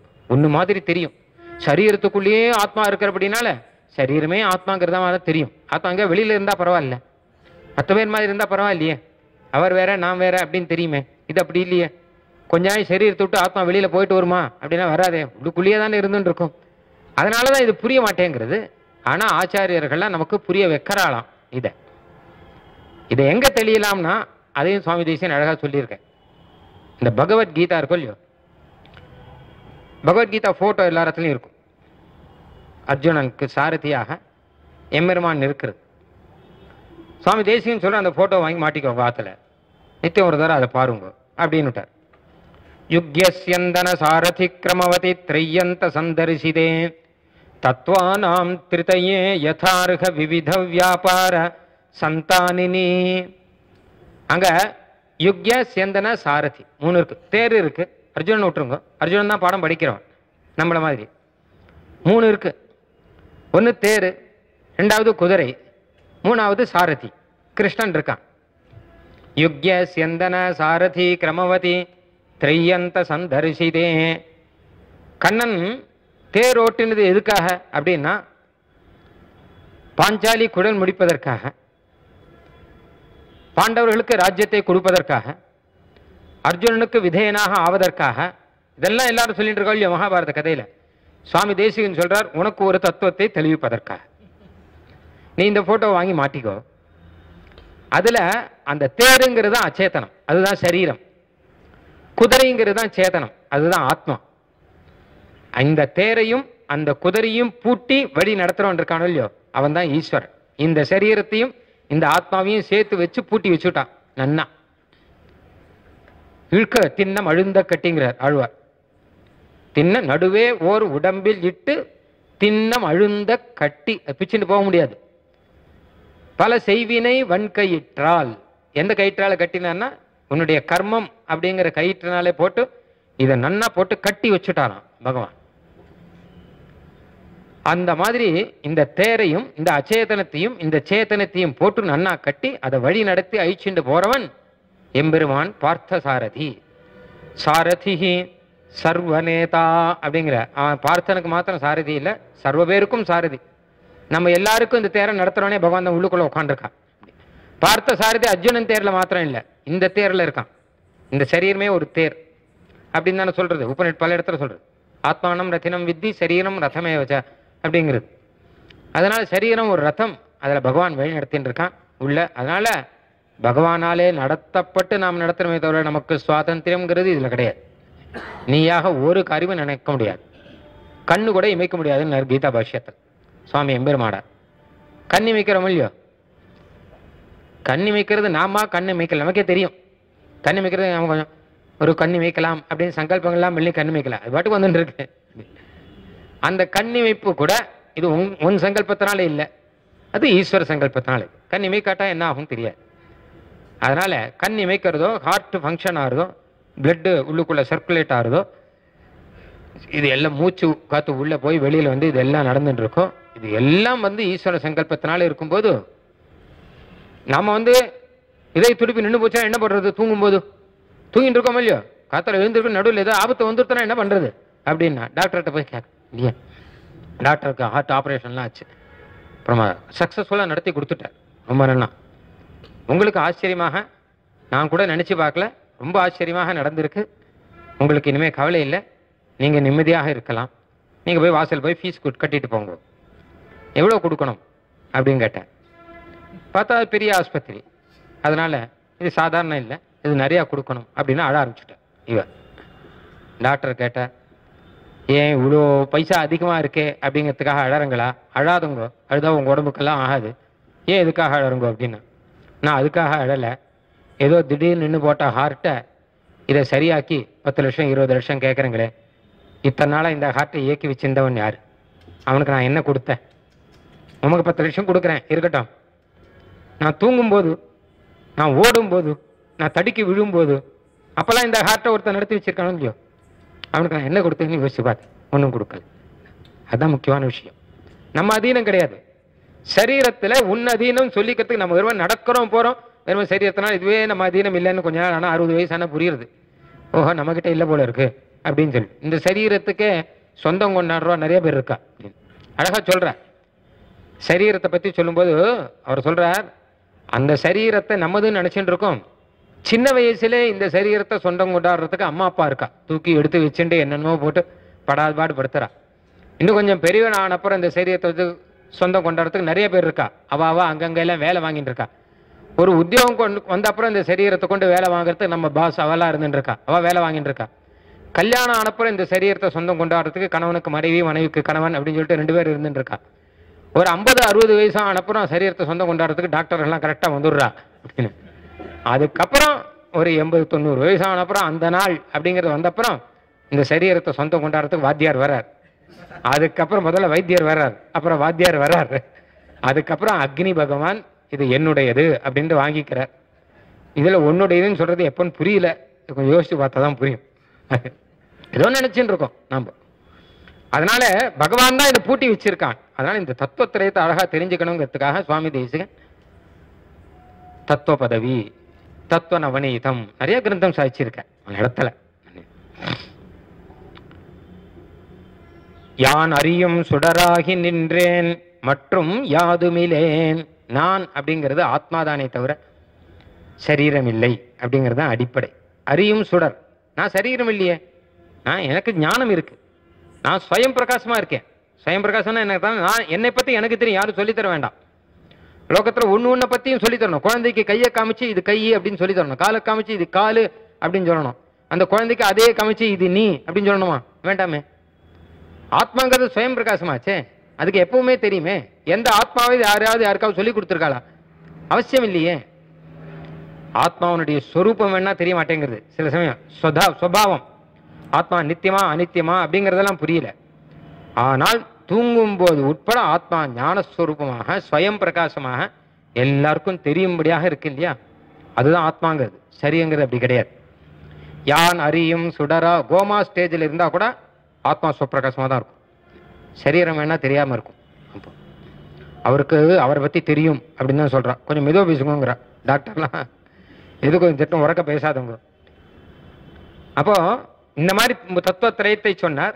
இதுல ஸ்வரூபம் தெரியுது ஒருத்தனுக்கு, நான் யார் அப்படின்னு ஸ்வரூபம் தெரியுது. ஆனால் இந்த ஸ்வரூபத்தை இதை இன்னும் அழகா தெரிவிக்கிறது ரகசியங்கள் தான், மந்திரங்கள் தான், திருமந்திரத்துல. அப்போ அதனால ரகசியத்துக்கு வரார். திருமந்திரம் துவயம் சரணாகதி, திருமந்திரம் ஸ்வரூபத்தை சொல்றதாம், துவயம் உபாயத்தை சொல்றதாம், சரணாகதி புருஷார்த்தத்தை சொல்றதா மந்திரம். சரணாகதி மந்திரம்ங்கிறது சரமஸ்லோக மந்திரம்ங்கிறது. அப்போ இல்லை திருமந்திரத்திலே 3 இருக்கு. அதாவது திருமந்திரத்திலே 3 பதத்தில் 3 இருக்கு. ஸ்வரூபம், உபாயம், புருஷார்த்தம், இதுதான் தெரிஞ்சுக்கணும். அதாவது என்னன்னு கேட்டா அழகா சொல்றேன் பாருங்க. நான் யார், நான் என்ன செய்யணும், நான் எதுக்காக செய்யணும், இதுதானே முக்கியம். இது தவிர வேற என்ன வேணும்? நான் யாரு, நான் என்ன செய்யணும், எதுக்காக செய்யணும். நான் யாருங்கிறது ஸ்வரூபம், என்ன செய்யணுங்கிறது உபாயம், எதுக்காக செய்யணுங்கிறது புருஷார்த்தம். இது தெரிஞ்சுட்டா வேற என்ன வேணும்? அழகா சொல்ற ஸ்வரூபோபாயார்த்தேஷு அப்படிங்கிற தாயத்வேன தயாதனா ஸ்வயமதுஹு தத்தாத்மனோ தேசிகாக. எங்களுக்கு ஆச்சாரியர்கள்லாம் இந்த 3 தனத்தை கொடுத்துருக்கா. அதுல அந்த திருமந்திரம் சொல்றது நான் யார் அப்படின்னா ஆத்மா தான் எல்லாருக்கும் தெரியும் இல்லையோ. இப்ப திருமந்திரம் என்ன சொல்றதா, நான் யாருன்னா நீ பகவானுக்கு தாசன் அப்படின்னு காமிக்கிறது. இது ஆத்மாவுடைய சொரூபம். நீனா நீ யார் வேணா இருக்கட்டும், அது முக்கியம் இல்லை. நீ ஏன்னு கேட்டா பகவானுக்கு தாசன், அதுதானே முக்கியம். எந்த வஸ்துவை எடுத்தாலுமே ஒரு புஸ்தகம் இருக்குன்னு வச்சுக்கோங்க, இது என்ன அப்படின்னு கேட்டா இது யாருக்கு சொந்தங்கிறது தான் முக்கியம். ஒரு ரூபாய் கேடு இருக்குன்னா அது யாருக்கு சொந்தங்கிறது தான் முக்கியம். ஒரு பெரிய வீடு இருக்குன்னா ஆச்சரியமா இருக்கே அப்படின்னா இது அவருக்கு சொந்தம். எந்த வஸ்துவாகட்டும் நாம் என்ன பண்றோம், இது யாருக்கு சொந்தங்கிறது தான் முக்கியமா பார்க்கிறோம். அப்ப அதே மாதிரி ஆத்ம வஸ்துவும் யாருக்கு சொந்தங்கிறது தானே முக்கியமா பார்க்கணும். இது பகவானுக்கு சொந்தம் அப்படிங்கிறது திருமந்திரம் கண்ணாடி மாதிரி காண்பிக்கிறதாம் அழகா பிரணவத்துல. நான் எம்பெருவானுக்கே சேஷபூதன் அப்படிங்கிறது கண்ணாடியில பார்த்தா சொரூபம் தெரியுமோ இல்லையோ. அதாவது திருமந்திரம் அப்படின்னு ஒரு கண்ணாடி, அந்த கண்ணாடியில் வச்சு பார்த்தோம்னா நம்மளுடைய சொரூபம் அழகா தெரியும். நான் எம்பெருமானுக்கே தாசன் அப்படிங்கிறது. ஒரு சிங்கம் ஒன்று இருந்தது. சிங்க குட்டி அது பிறந்த உடனேயே வழி தவறிடுத்து. பக்கத்தில் போய் ஓநாய் குட்டியோட கலந்துடுத்து. அதுகளோட அப்படியே வளர்ந்துருந்தது. அதுக்கப்புறம் சிங்கத்தையே பார்க்கல. அது ரொம்ப நாள் அப்படியே வளர்ந்துட்டே இருந்தது. கொஞ்ச நாள் ஆச்சு. அதுக்கப்புறம் இந்த ஓநாயோடையே போகும், அதோடையே வரும். இதுவும் அப்படியே உட்காந்துருந்தது. ஓநாயும் பரவாயில்லன்னு விட்டு இருந்தது. ஒரு நாள் ஒரு சிம்மத்தினுடைய கர்ஜனை கேட்டது. 3 நிமிர்ந்து முழங்கி புறப்பட்டு அப்படின்னு ஓநாய்கள்லாம் ஓட்டம் பிடிக்க ஆரம்பிச்சது. உடனே இதுவும் ஓடித்து. அப்ப சிங்கம் கேட்டுதான், ஏன் ஓடுற ஏன் ஓடுற, நில்லு நில்லு நில்லு அப்படின்னா. எல்லாம் ஓடுறது, இதுவும் ஓடுது. நில்லு, ஓடாத ஓடாதன்னு சொல்லி அதை பிடிச்சி நிக்க வச்சுதான். நீ ஏன் ஓடுற அப்படின்னா, ஒரே பயமா இருக்குன்னு எல்லாரும் ஓடுறா, நானும் ஓடுறேன். நீ ஓடக்கூடாது, அதெல்லாம் ஓநாய் எல்லாம் ஓடும், நீ ஓடக்கூடாது. நான் ஏன் ஓடக்கூடாது, அவெல்லாம் ஓடுறாளே அப்படின்னா. அவெல்லாம் ஓநாய் ஓடுறா, நீ ஓநாய் இல்லை, நீ சிங்கம், நீ ஓடக்கூடாது, ஓடினா அசிங்கம் அப்படின்ட்டு. என்ன அப்படியா, தெரியலையே, நான் ஓநாய் தானே நினைச்சிட்டு இருக்கேன், இது முகத்தை ஒரு நாளாவது பார்த்தா தானே தெரியலையே அப்படின்ட்டு. உடனே சிங்கம் இங்க வா அப்படின்ட்டு நேர கூட்டுன்னு போய் அங்கே ஒரு கிணறு ஒன்று இருந்தது. அந்த கிணறுல காமிச்சது, வா முகத்தை பாரு அப்படின்னா. முகத்தை பார்த்தானா ஆமா நான் சிங்கம் அப்படின்னு தெரிஞ்சுக்கிறது இல்லையோ. அந்த மாதிரி இந்த சரீர போஷண பரவாலோடு கூட நம்ம ஓடின்னு இருக்கோம் இல்லையோ. நமக்கு ஆச்சாரியன் திருமந்திரத்தை காமிச்சு அந்த கண்ணாடியை காமிச்சு உன்னை நீயே பாரு அப்படிங்க. இதுதான் நீ பா, நீ விஷ்ணு தாசன், நீ மற்ற பார் மாதிரி நீ நினைச்சுட்டு இருக்காது. அகம் ஆத்மா ந தேகோஸ்மி விஷ்ணு சேஷா அபரிக்கிரஹ. நான் ஆத்மா தான், நான் சரீரம் இல்லை, நான் விஷ்ணு சேஷன், எம்பெருமானுக்கு தாசன் அப்படிங்கிறதே என்னுடைய ஸ்வரூபம். ஏன்னா முதலே சொன்னேன் இல்லையா, யாருக்குங்கிறது தானே முக்கியமானது. நான் உரிமை இல்லை, என் அதீனமாக நான் இல்லை, என் அதீனமாக நான் எதையும் சாதிச்சுக்க முடியல. எனக்கு வந்திருக்கிற ஞானமோ, எனக்கு இருக்கக்கூடிய சரீரமோ, எனக்கு வந்திருக்கிற இச்சாவோ, என்னுடைய பிரயத்தனங்களோ, இது மொத்தமுமே பராதீனமாக தான் நடக்கிறதே தவிர இல்லாமல் எனக்கு நடக்கலை. எல்லாம் கர்மாதீனமாக எனக்கு நடந்துட்டு இருக்கு. கர்மத்துக்கு அதீனமாக என்னை நடத்துறவன் ஒருத்தன் இருக்கான் அப்படிங்கிறது சத்தியம். நீ ஒத்துண்டாலும் ஒத்துக்காட்டாலும் இதுதான் சத்தியம். இது ஒரு காலத்தில் புரியும், முதல்ல புரியாட்டா கூட பின்னாடி புரியும். ஆனால் ஆச்சாரியெல்லாம் அதை அழகாக நமக்கு காமிச்சு கொடுக்கணும். இன்னொரு அழகான விஷயம் என்ன கேட்டால், நீர் அவனுக்கு தாசன் மாத்திரம் இல்லை, அவனுக்கே தாசன்ங்கிறது மாத்திரம் இல்லை, அவனுக்காகவே தாசன், அந்த பலனும் அவன் தான் அப்படிங்கிற. அப்போ அவனை சேர்ந்தவன் ஆயிட்டோம்னா அப்போ அவனுக்காக தானே உழைக்கணும், நம்ம வேற யாருக்காகவும் உழைக்கக்கூடாது இல்லை அப்படின்னு புருஷார்த்தத்தையும் சொல்கிறான். அப்போ என்ன பண்ணணும் கேட்டால், அவன்கிட்டயே சரணாகதி பண்ணணும் அப்படின்னு சரணாகதியும் எடுத்து சொல்கிறான். இதெல்லாம் நமக்கு அழகாக காண்பிக்கிறதுக்காக திருமந்திரமும் துவயமந்திரமும் அந்த சர்மஸ்லோக மந்திரம் அப்படிங்கக்கூடிய இந்த 3 மந்திரம் இருக்கிறபடினால இதுக்கு ரகசியத்ரயம் அப்படின்னு சொல்லி அழகாக சுவாமி தேசிகன் சாதிச்சிருக்கார். இதுல அந்த உபாயம் சொல்லக்கூடிய சரணாகதி இருக்கும் இல்லையோ, அந்த சரணாகதியை நமக்கு கொடுப்பதற்காகவே சுவாமி தேசிகன் அவதாரம். தஞ்ச பிரகதியை தந்தருள்வோன் வாழியே தேசிகன் அவதாரம் பண்ணியிருக்காட்டா நீ சரணாகதியே கிடையாது, யாரும் பண்ண மாட்டா. பாஷ்யக்காரெல்லாம் பண்ணாருன்னு சொல்றா எல்லாரும், ஆச்சாரியர்கள்லாம் பண்ணார்கள். அப்ப நாம பண்ண வேண்டாமோ? சுவாமி தேசிகன் இந்த சரணாகதியை பற்றி வரக்கூடிய சர்ச்சைகளுக்கெல்லாம் சந்தேகங்களுக்கெல்லாம் சமாதானம் சொல்லி நிக்ஷேப ரக்ஷான்னு புஸ்தகம் எழுதினார். ரகசிய திரைசாரம் அப்படின்னு புஸ்தகம் சாதிச்சார். இதில் பல விஷயங்கள். சரணாகதிங்கிறது ஒரு சாஸ்திரம். சாஸ்திரம் அப்படின்னா இது தெரிஞ்சுக்கிறேன்னா இதுக்கு ஒரு 10 வருஷம் பழக்கப்பட்டாதான் தெரியும், இல்லாட்டா தெரியாது. சரணாகதி உபாயம்ங்கிறார். ஒரு இடத்துல பார்த்தா உபாயமே இல்லைங்கிறார். தேசிகனே சொல்றார், சாதனமும் நற்பயனும் யானே யாவன் சாதகனும் என் வயமாய் என்னை பற்றும் சாதனமும் சரண நெறி அன்று உனக்கு சாதனங்கள் இந்நிலை கோரிடையில் நில்லா வேதனை சேர் வேரங்கம் இதனில் வேண்டா வேறெல்லாம் நிற்கு நிலை நானே நிற்பன் தூதனுமாம் நாதனுமாம் என்னை பற்றி சோகம் தீர் என உரைத்தான் சூழ்கின்றானே. சாதனமும் நற்பயனும் யானே யாவன், நான் தான் உனக்கு உபாயம்.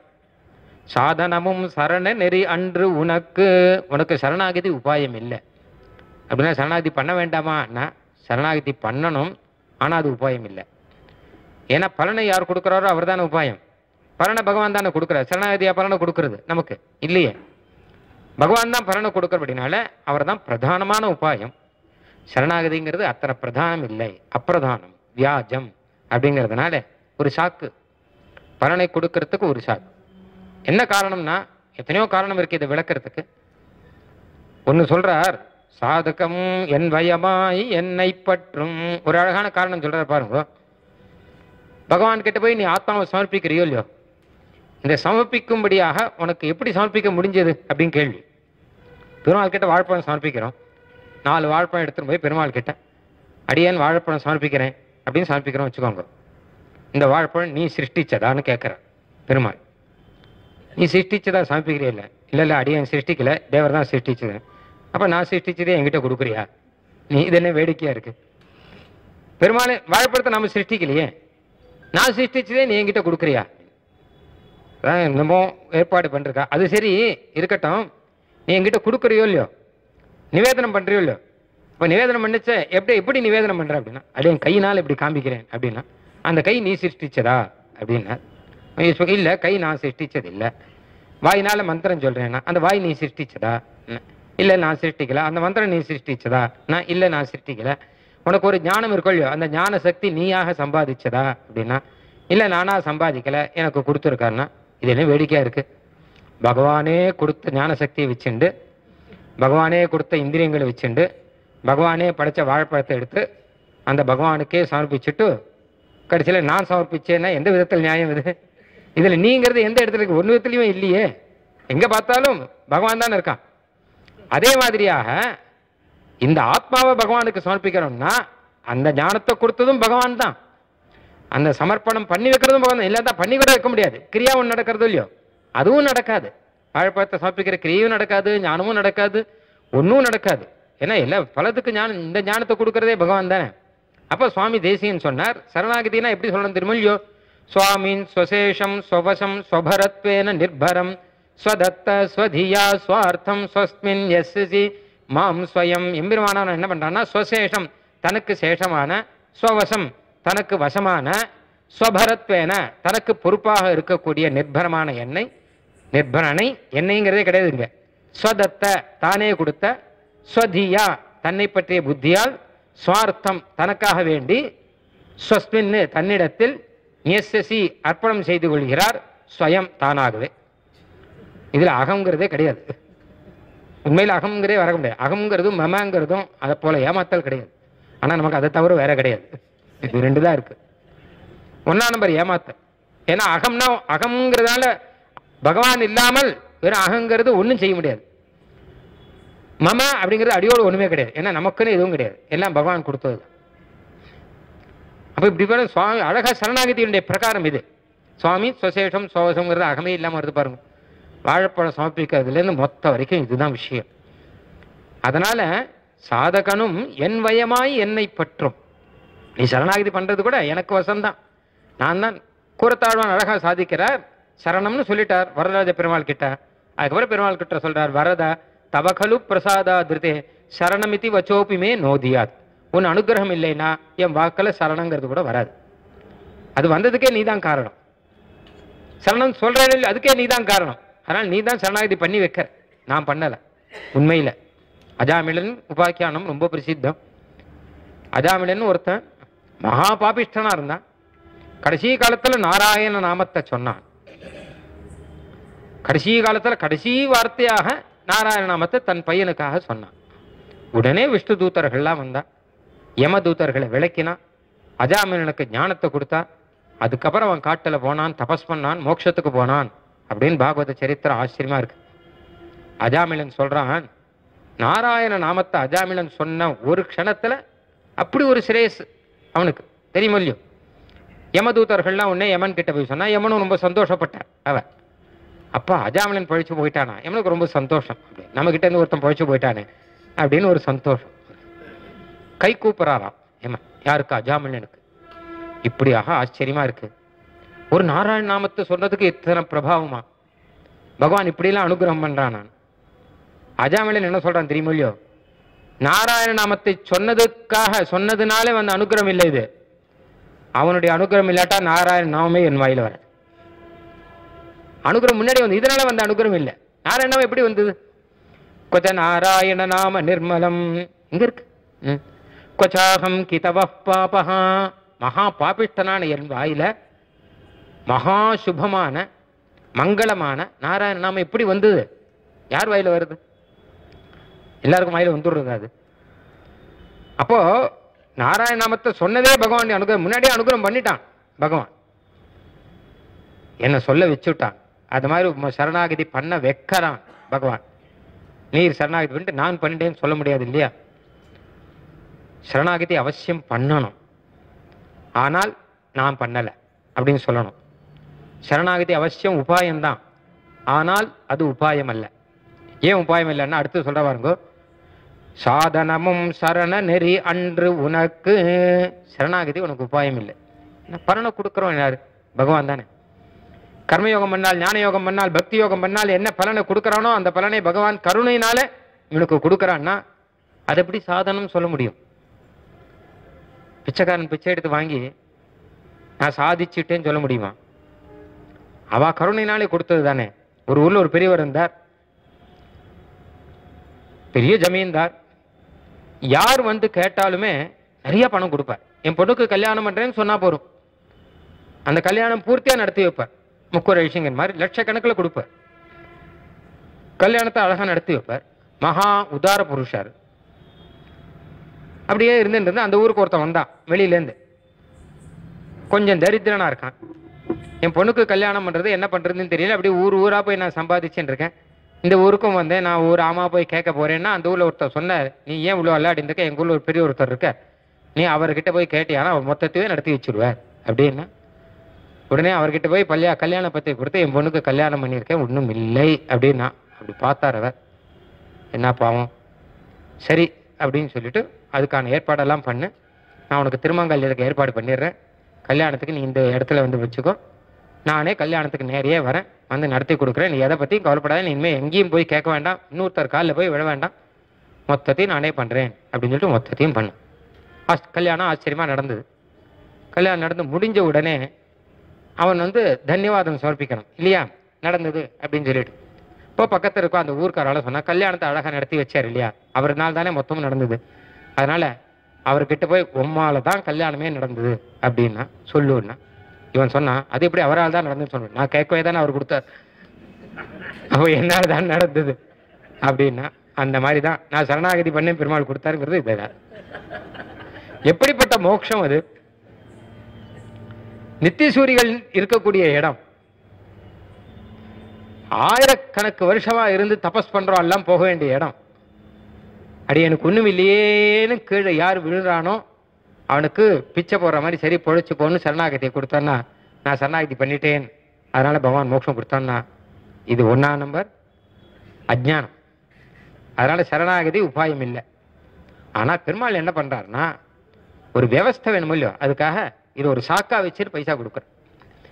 அவரே யார் யாருக்கு கல்யாணம் தேடி போக வேண்டிய அவசியம் இல்லை. அந்த ஜமீன்தார் என்ன பண்றாருன்னா, யார் வந்து கேட்கறாலும் கொடுப்போம், அவ்வளவுதானே அவரால் பண்ண முடியும். கேட்கறவாளுக்கு கொடுக்கணும், அவ்வளவுதானே.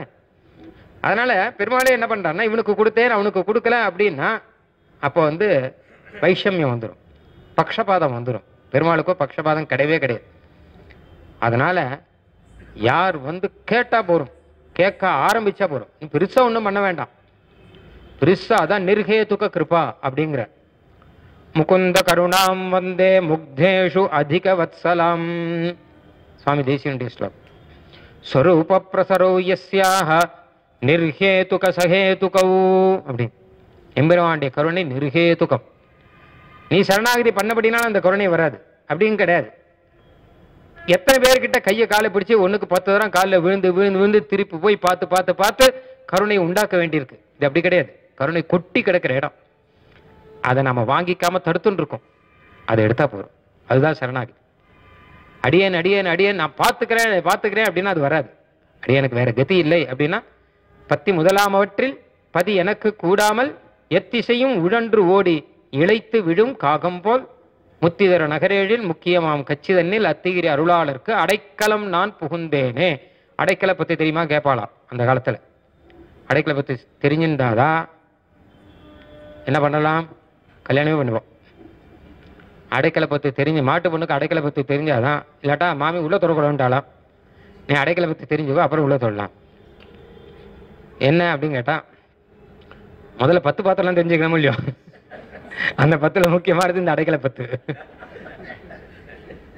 இல்லாட்டா 10 கூட தெரியாட்டா, மாட்டு பொண்ணுக்கு 10 எச்சல் கூட தெரியல அப்படின்னு சொன்னா மோசமும் இல்லையோ. அதனால அடைக்கலை பத்தி தெரிஞ்சுக்கணும் அப்படின்னு சொல்லுவான்னு சொல்றோம், சொல்லி கேட்டிருக்கேன். அவசியம் எல்லாரும் தெரிஞ்சுக்கணும். இங்க அங்க அங்க அங்க ஓடி பார்த்து எதுவும் இல்லாமல் எத்திசையும் உழன்று ஓடி இழைத்து விடும் காகம் போல். காக்கா வந்து விழுந்தது இல்லையா, காக்காசுரன் அது போல வந்திருக்க. ச பித்ராஜ பரித்யக்தா சுரைச்ச சமஹர்ஷிபிஹி த்ரீன் லோகான் சம்பரிக்ரம்ய தமேவ சரணங்கதா அப்படின்னு வால்மீகி ராமாயணத்தில் அழகா சொல்றார். சுவாமி தேசிகன் அழகா வியாக்கியானம் பண்ணிருக்கார். அதுக்கு காக்காசுரன் ஓடுறானா, பின்னாடி ராமாஸ்திரம் துரத்துறது. இவன் போய் தேவலோகத்தில் போய் அங்கே யாராத்துக்குள்ளே உள்ளுக்குள்ள போய் நாம போய் அபயம் வாங்கிக்கலாம் நினைக்கலாம். ஆனால் இந்த காக்காசுரனை பார்க்கறாவா, பின்னாடியே ராமாஸ்திரம் வரதை பார்த்து பயந்து போய் கதவை சாத்திடுற. அடுத்து இன்னொருத்தராத்துக்கு போறான், அவரு இந்த பின்னாடி ராமாஸ்திரம் வருது. ஏன்னு கேட்டா அவளுக்கு பயம், இவனோடு கூட அந்த ராமாஸ்திரம் வந்தா நம்மளையும் சேர்த்து பொசிக்கிடும். அதனால நாம பிழைக்கணும் இல்லையோ முதல்ல. அதனால கதவை அடைச்சுடுறா எல்லாம். ச பித்ராச்சா, அவ அப்பா கிரகத்துக்கு போனான். யாரா இருந்தாலும் அப்பா கூட்டுப்பாரு இல்லையா அப்படின்னு சொல்லிட்டு, அப்பாவுக்கு பிள்ளையை பத்தி நல்லா தெரியும் இல்லையா, அதனால இவன் வந்தாலே வம்பு வரும்னு தெரியும். அதனால கதவை சாத்திட்டார் முதல்ல. ச பித்ராச்ச பரித்யக்தா சுரைஷ்ச ச மகர்ஷிபிஹி, மகர்ஷி எல்லாம் கதவை சாத்திட்டா, யாருமே கதவை திறக்கவே இல்லை. த்ரீன் லோகான் சம்பரிக்ரம்யா தமேவ சரணம் கதா. கடைசியில சித்திரக்கூடத்தில் பெருமாள் இருக்கிற இடத்துக்கே திரும்பி வரான், ஒரு சுத்திட்டு. அங்கதான் சுவாமி தேசிகன் சொல்றார், காக்காசுரன் ஏன் வந்து பெருமாளுடைய அந்த ஆசிரமத்துக்குள்ள திரும்பி வந்தான் அப்படின்னா, அது ஒண்ணுதான் கதவு திறந்திருந்தது, மற்ற எல்லாம் பூட்டி இருக்கு, எல்லாம் அடைச்சிருக்கு.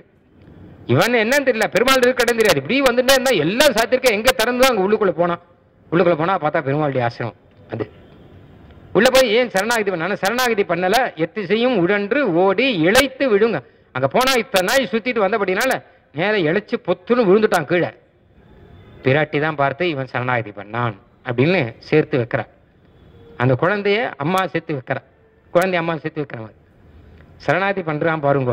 உங்க திருவடியில் வந்து விழுந்திருக்கு பாருங்க, எடுத்து திருவடியில் விழுந்திருக்கு பாருங்க, சரணாகதி பண்றது பாருங்க. இது எங்க சரணாகதி பண்ணிட்டு, இது எங்க சரணாகதி பண்ணிட்டு அப்படிங்க. என்ன சரணாகதி கீழே திருவடியில் தரணும். இது அங்க அங்க போய் எங்கேயும் வழி காணாமல் வேற எதுவும் இல்லாமல் போக்கத்து கடைசியில் பொத்துன்னு வந்து விழுந்திருக்கு, அவ்வளவுதானே அப்படின்னா. பிராட்டு சொன்ன வேற வழி இல்லை, எங்கேயும் இல்லாமல் போக்கு இல்லாமல் கடைசியில் பொத்துன்னு ஒண்ணு முடியாம விடுறது தானே சரணாகதி. வேற என்ன சரணாகதி? நம்ம சரணாகதி சாஸ்திரத்தில் அதுதானே எழுதியிருக்காரு நீர். நீ சரணாகதினா என்ன, எங்க வாத்தியாரெல்லாம் வர வச்சு ஹோமம் பண்ணணுமா, இல்லை நிறைய பைசா செலவு வச்சு பிராயச்சித்தம் பண்ணணுமா? ஒன்றும் இல்லையே. வேற வழி சாஸ்திரத்தில் எடுத்து பார்க்கறான். பார்த்தா பகவான் அடையணும்னா பகவத்கீதையில சொல்லிருக்கார், கர்மயோகம் சொல்லிருக்கார், ஞான யோகம் சொல்லிருக்கார், பக்தி யோகம் சொல்லிருக்கார். இதெல்லாம் பார்த்தா பிரமிப்பா இருக்கு. இதனால எதுவுமே நம்மளால எதுவும் செய்ய முடியாதுன்னு தோன்றது. அப்ப என்ன பண்றதுன்னு தவிக்கிறான். சர்வதன்மான் பரித்தியஜ்ய மாமேகம் சரணம் விரஜான்னு கண்ணன் சொல்றான். நீ அதெல்லாம் எதுவும் செய்ய முடியாதுன்னா அது எதை பத்தியும் கவலைப்படாத, எல்லாத்தையும் விட்டுட்டு நான் இருக்கேன் உனக்கு, நான் உனக்கு மோட்சத்தை கொடுக்குறேன், அகம் துவா அப்படின்னு சொல்றான் இல்லையோ. அதனால அந்த சாஸ்திரத்தை பார்த்து மற்றதெல்லாம் முடியாதுன்னு இருக்கிறவன் தானே இங்க வரான். எத்திசையும் உடன்றோடி இழைத்து விடும் காகம் போல் முத்தி திறநகரேடில் முக்கியமாம் கட்சி தன்னில் அத்திகிரி அருளாளர்க்கு அடைக்கலம் நான் புகுந்தேனே. சரணாகதிங்கிறது சாஸ்திரம். மறுபடியும் சொல்றேன், எத்தனையோ கிரந்தங்கள் இருக்கு, அர்த்தம் புரிஞ்சுக்கிறது ரொம்ப கஷ்டம். சாரமான 1-2 அர்த்தம் மாத்திரம். சுவாமி தேசிகன் மாதிரி அது யாராலையும் சொல்லவும் முடியாது. சுவாமி தேசிகனுடைய சம்பந்தம் இல்லாதவளுக்கு அது புரியவும் புரியாது. நம்ம மகான்கள் தான் அது அழகா புரிஞ்சுட்டு அழகா அனுஷ்டானத்திலையும் கொண்டு வந்திருக்கா. இதுதான் சத்தியமா நடந்திருக்கு. நமக்கு பல தமிழ் பாசுரங்கள்ல அடைக்கலபத்து மாத்திரம் இல்லாமல் இன்னும் எத்தனையோ அதிகார சங்கிரகத்தில் பாசுரங்கள் எல்லாம் அழகா சரணாகதி பத்தி சாய்ச்சிருக்கார் நிறைய. என்ன திருவுள்ளம்னா எல்லாரும் சீவைகுண்டம் போகணும். தேசிகன் அவதாரம் பண்ணப்புறம் இந்த லோகத்துல யாரும் இருக்கக்கூடாது. பரமபதத்துக்கு நான் படிக்கட்டுறேன்னு ஆரம்பிச்சார். பரமபத சோபானம் மண்ணுலகில் மயல் தீர்ந்து மனம் ததும்பி, இங்கேருந்து சீவைகுண்டத்துக்கு படி வைக்கிறேன். படியில் ஏறிப்போங்க, எங்கேயோ இருக்கே, எட்டாவது இருக்கே, படி கட்டுறன்னு எம்பெருமானார் ஆசைப்பட்டார். படி கட்டினவர் சுவாமி தேசிகன் தான். முதல்ல உனக்கு ஞானம் விவேகம் வரணும்பா. விவேகம் சரணாகதி பண்ணணும்னா என்ன விவேகம் வரணும்னா, நான் இந்த சரீரத்துக்கு இல்லை, நான் எம்பெருமானுடைய தாசன், எம்பெருமான காட்படணும். விவேகம் வரணும், விரக்தி வரணும், பயம் வரணும், சம்சாரத்துல பயம் வரணும். எனக்கு மற்றதெல்லாம் என் சொரூபத்துக்கு தேவையே இல்லையே. மற்ற புருஷார்த்தங்கள்லாம் இருக்கும் இல்லையோ, அதெல்லாம் எனக்கு எதுக்கு? நான் எம்பெருமானுக்கு தாசன் அப்படின்னு அனுப்புற இன்னொரு இடத்துக்கு போய் நான் எதுக்கு போகணும்? இன்னொரு பலன் போய் எனக்கு எதுக்கு? ராஜமகிஷிங்கிறார். நீ ராஜமகிஷி, நீ போய் கண்ட இடத்துல பிச்சை எடுக்க கூடாது. ராஜமகிஷி மடிப்பிச்சை எடுத்தால் ராஜாவுக்கு தோஷம்ட்டார். அதனால ஜாக்கிரதையா இருக்கணும். எம்பெருமான் நமக்கு வேண்டியவன் இருக்கான். அவன்கிட்ட பேங்க்ல மேனேஜர் வேண்டி வரணும், அப்புறம் இன்னொருத்தட்டு போய் போவானே, நேரம் போய் மேனேஜர் ரூம்ல போய் சேர் போட்டுன்னு உட்காந்துட்டான், காரியம் நடக்குது. அந்த மாதிரி இந்த விஷயங்கள் எல்லாம் எடுத்து சொல்லி, மண்ணுலகில் மயல் தீர்ந்து மனம் ததும்பி மன்னாத பயர் நிகழ்ந்து மாலே அன்றி கண்ணில் அது என்று அஞ்சி அவன் கடலே பூண்டு கடுஞ்சிறை போய் கரையேறும் கதியே கன்று விண்ணுலகில் வியப்பெல்லாம் விளங்க கண்டு விண்ணவர் தம் குழாங்களுடன் வேதம் பாடி. சிவகண்ட லோகத்துக்கு போற வழியை பரமபத சோபானம் அவசியம் எல்லாரும் தமிழ்ல தான் இருக்கு புஸ்தகம், சம்ஸ்கிருதத்தில் கூட இல்லை, மணிப்பிரவாளத்தில் இருக்கு. பரமபத சோபானம் எல்லாரும் காலக்ஷேபம் பண்ணணும், உபகார சங்கிரகம் எல்லாரும் காலக்ஷேபம் பண்ணணும், பிரதான சதகம் எல்லாரும் காலக்ஷேபம் பண்ணணும். இதெல்லாம் புரியாதது இல்லை, எல்லாம் நமக்காக சுவாமி தேசிகன் நம்ம லெவலுக்கு எழுந்து வந்திருக்கார், சாய்ச்சிருக்கார். நல்லா கவனிக்கிறோம். சததூஷினி மாதிரி புஸ்தகம் இருக்கு, அதெல்லாம் யாருக்குமே புரியல, மற்ற பேருக்கும் புரியல. சுவாமி தேசியனே சொல்ற இது புரிஞ்சுக்கிறது கஷ்டம்னே சொல்லிருக்கார். சததூஷணியை பத்தி சொல்லிட்டு கடைசியில இதை நீங்க அந்த சுகவட் படம் தாங்கிற கிளி மாதிரி சொல்லுங்கன்னு. கிளி எப்படி சொல்றதோ அதே மாதிரி சொல்லுங்க. அப்ப எதிராளி வாதம் பண்ண வரான்லையோ, அவன் ஏதாவது கேட்டானா இந்த சததூஷணியை கிடுன்னு ஒப்பிச்சிருங்க. ஒப்பிச்சப்பறம் அவனுக்கு புரிஞ்சிருத்துன்னு வச்சுக்கோங்க. ஓஹோ இவ்வளவு விஷயம் இருக்கா, அப்படி என் தெரியாம வாதம் பண்ணிட்டேன்னு கை கூப்பிட்டு போயிடுவான். புரியலன்னு வச்சுக்கோங்க, இது புரியலேன்னு சொல்லிட்டு கை கூப்பிட்டு போயிடுவான், ஏதோ ஒண்ணு போயிடுவான். அதனால உங்களுக்கு புரிஞ்சதோ இல்லையா, அதை சொன்னா போறோம் அப்படின்னு சுவாமி தேசிகன் சாய்ச்சாரு. அதனால அப்படிப்பட்ட கிரந்தங்கள் ஒரு பக்கம் இருக்கட்டும், நமக்காக இறங்கி வந்து தமிழ் பாஷையில கதை சொல்ற மாதிரியாக உபகார சங்கிரகத்தையும் பிரதான சதகத்தையும் இந்த கிரந்தங்களையும் சுவாமி தேசிகன் அருளி செய்திருக்கும் போது அது காலக்ஷேபம் பண்ணாத நம்ம எதுக்கு இருக்கணும்? கட்டாயம் காலக்ஷேபம் பண்ணணும் எல்லாருமே. மாதிரி தத்துவம், உபாயம், புருஷார்த்தம், எம்பெருமானை சேரணும்னு இதெல்லாம் பல இடத்துல அருளி செய்தார். ரகசிய ரத்னாவளி முதலான கிரந்தங்கள்லாம். கடைசியா ஒரு விஷயம் சொல்லிட்டு முடிக்கணும், அடியே இன்னொரு 10 நிமிஷத்துல முடிக்கணும். சுவாமி தேசிகனுக்கு ரொம்ப பிடிச்ச விஷயம் ஒண்ணு இருக்கு, ரொம்ப ரொம்ப பிடிச்ச விஷயம், அது அனுஷ்டானம். சர்வ சாஸ்திரார்த்த சாரகாங்கிற எல்லா சாஸ்திரத்துக்கும் சாரம் ஒண்ணு நான் சொல்லல, மகாபாரதம் சொல்லியிருக்கு. ஆச்சார பிரபவோ தர்மஹ தர்மஸ்ய பிரபுரச்யுதஹ இதி பஞ்சம வேதேபி சர்வசாஸ்திரார்த்த ஈரிதஹ. பஞ்சம வேதமான மகாபாரதத்தில் சர்வசாஸ்திரத்துக்கு சாரம் என்ன கேட்டா, ஆச்சாரத்திலிருந்து தர்மம் வரணும். அந்த தர்மத்தின் தலைவன் எம்பெருமான் அச்சுதன், பலனை கொடுக்கிறவன், தர்மத்தினாலே ஆராதிக்கப்படுபவன், தர்மத்துக்கு பலனை. நீ ஒரு தர்ம காரியம் பண்ணால் எம்பெருமானுக்கு தான் பிரீத்தி, ஸ்ரீமன் நாராயண பிரீத்தி. இவன் இந்த தர்ம காரியத்தை பண்ணானே, அதுக்கான பலனை கொடுக்குறோன்னு எம்பெருமான் தான். அந்த தர்மம் பண்றதுக்கு ஆச்சாரம் தேவையா இருக்கு. ஆச்சாரம் அப்படின்னா கை கால் அன்பி ஆச்சாரம்னு மாத்திரம் அர்த்தம் இல்லை, மனசினால இருக்கக்கூடிய ஆச்சாரம், கேரக்டர்னு ஒரு அர்த்தம், நல்ல சுத்தமான ஒரு நடத்தை, இது எல்லாம் வேணும். அது இருந்தாதான் தர்மம். ஆச்சாரம் இல்லாத தர்மம்ங்கிறது சரியில்லை, அது நன்னா இருக்காது. தர்மம் இல்லாத வெறும் ஆச்சாரம் மாத்திரம் இருக்குன்னு வச்சுக்கோங்க, அதுக்கு பிரயோஜனமே இல்லைன்ட்டார் ஸ்ரீபாஷ்யத்தில் எம்பெருமானார். வெறும் ஆச்சாரத்துக்கு பலன் கிடையாது. ரொம்ப சுத்தமானவர் அவர், ரொம்ப ஆச்சாரம், ரொம்ப எங்கேயுமே சாப்பிட மாட்டார், அதெல்லாம் இருக்கட்டும், அவர் என்ன பண்றார் அது முக்கியம். யார் மேலேயும் படமாட்டாங்கிறது முக்கியம் இல்லை, யார் மேலேயும் படாமல் ஆற்றுல திருவாரணம் பண்றாராங்கிறது தான் முக்கியம் இல்லையா? அதனால வெறும் ஆச்சாரத்துக்கு பலன் கிடையாது. அதே சமயம் ஆச்சாரம் இல்லாத தர்மங்கிறது சரியாகாது. ஏன்னா ஆச்சார பிரபோ தர்மம், ஆச்சாரத்திலேருந்து தான் தர்மங்கிறது வரணும். நேர்மையான வழியில, சுத்தமான வழியில, சாஸ்திரம் சொன்னதான ஒரு ரீதியில அந்த தர்மங்கிறது வரணும். வந்ததுன்னா அந்த தர்மஸ்ய பிரபுரச்சுதா அப்படி அழகா சொல்றார். ஆச்சாரம் இல்லாத தர்மம் அப்படிங்கிறது பத்தியம் இல்லாமல் மருந்து சாப்பிட்ற மாதிரி. டாக்டர் சொல்ற பத்தியத்தோடு தானே மருந்து சாப்பிடும். சுகருக்கு மருந்து சாப்பிட்டானா, சுகரை கட்டுப்படுத்தினா வேற டாக்டர் சொல்றதெல்லாம் மொத்தத்தையும் அவர் லிஸ்ட் போட்டு கொடுத்துட்றாரு இல்லையா? இதை சாப்பிடலாம், இதை சாப்பிடக்கூடாது. அதனால தான் தேசிய ஆகார நியமம் பண்ணிட்டேன். நீ ஆச்சாரமா இருக்கணும், முதல்ல அதை கற்றுக்கோ, அதுக்கப்புறம் அனுஷ்டானத்துக்கு வரலாம். ஆச்சாரமா இருக்கணும்னா முதல் ஆச்சாரம் இந்த இதுலேருந்து ஆரம்பம், ஆகாரத்துலேருந்து ஆரம்பம் இல்லையா? ஆகார திருவகையாம் நன்றும் தீதும். நல்ல ஆகாரம் கெட்ட ஆகாரம்னு ரெண்டு இருக்குப்பா. நீ என்னென்ன சாப்பிடலாம் என்னென்ன சாப்பிடக்கூடாதுன்னு ஒரு விஷயம் சொல்றேன்னு ஆகார நியமம்னு ஒரு தமிழ் பிரபந்தம். மறுபடியும் ஆகாரத்தில் ஒரு நியமம் வேணும், கண்டதையெல்லாம் சாப்பிடக்கூடாது. அதுவும் வைஷ்ணவனா இருக்கிறவன் கண்டதெல்லாம் சாப்பிடக்கூடாது. ஜாத்தியிலே தோஷமானதெல்லாம் சாப்பிடக்கூடாது. சிலதெல்லாம் சாப்பிட, வெங்காயம் முதலானதெல்லாம் ஜாதி தோஷம்னு பேர், சாப்பிடவே கூடாது. ஏன்னு கேள்வி கேட்கக்கூடாது, சாப்பிடக்கூடாது. சிலதெல்லாம் ஆசிரிய தோஷம்னு பேர், சிலதெல்லாம் நிமித்த. ஆசிரிய தோஷம்னா வந்த இடம் சரியில்லை அப்படின்னா சாப்பிடக்கூடாது. நிமித்த தோஷம்னா கூட ஏதாவது எச்சல் கலந்துருக்கும் அப்படின்னா சாப்பிடக்கூடாது. பெருமாளுக்கு நிவேதனம் பண்ணாத சாப்பிடக்கூடாது. பாகவதர்கள் இல்லாத அபாகவதர்களுடைய கோஷ்டியில கூட சேர்ந்து போய் அவளோட கூட உட்காந்து சாப்பிடக்கூடாது. பரிசேச்சனம் பண்ணாமல் சாப்பிடக்கூடாது. எச்சில் பட்டதை சாப்பிடக்கூடாது. இன்னொருத்தன் கண்டவன்லாம் பார்த்தது எதுவோ அதெல்லாம் சாப்பிடக்கூடாது. ஜாத்தியினாலே தோஷமானதெல்லாம் சாப்பிடக்கூடாது. இல்லை நிறைய சொல்றாரு. அதில் எங்கள் தமிழ்நாடு ஒரு தினம் ஆகாய நிமயத்தை பற்றி உபன்யாசம் பண்ணார். அவர் இது மாதிரி ஒரு 10 வரிசையாக சொன்னார். சொல்லிட்டு அழகா விஷயம் சொன்னார். இந்த 10ஐயும் தவிர்க்கணும்னா ஒரே ஒரு வழி இருக்குன்னார். 10 தோஷத்தையும் தவிர்க்கலாம், ஒரே ஒரு வழி இருக்கு. எல்லாரும் என்னன்னு பார்த்தா ஹோட்டலில் சாப்பிட மாட்டேன்னு பிரதிஜை பண்ணுங்க போகிறோம். ஏன்னா இது மொத்தமாக அங்கே தான் இருக்கு.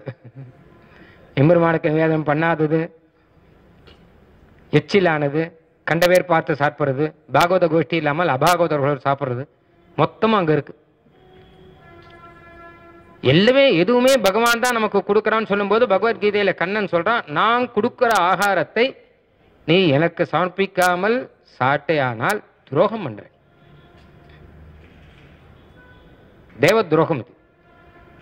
தே துவகம் புஞ்சதே பாப்பாக ஏ பச்சந்தி ஆத்ம காரணாத். யார் பாக்கம் பண்ணும் போதே எனக்குன்னு வச்சு யார் பாக்கம் பண்றாலோ அதுவே பாப்பம். பகவானுக்கு சமர்ப்பிக்காமல் கபலத்தை சாப்பிட்றவன் ஒவ்வொரு கபலத்திலையும் பாப்பத்தை சாப்பிட்டு இருக்கான். ஒன்று சமூகம் பாப்பத்தை சாப்பிட்டு இருக்கான்.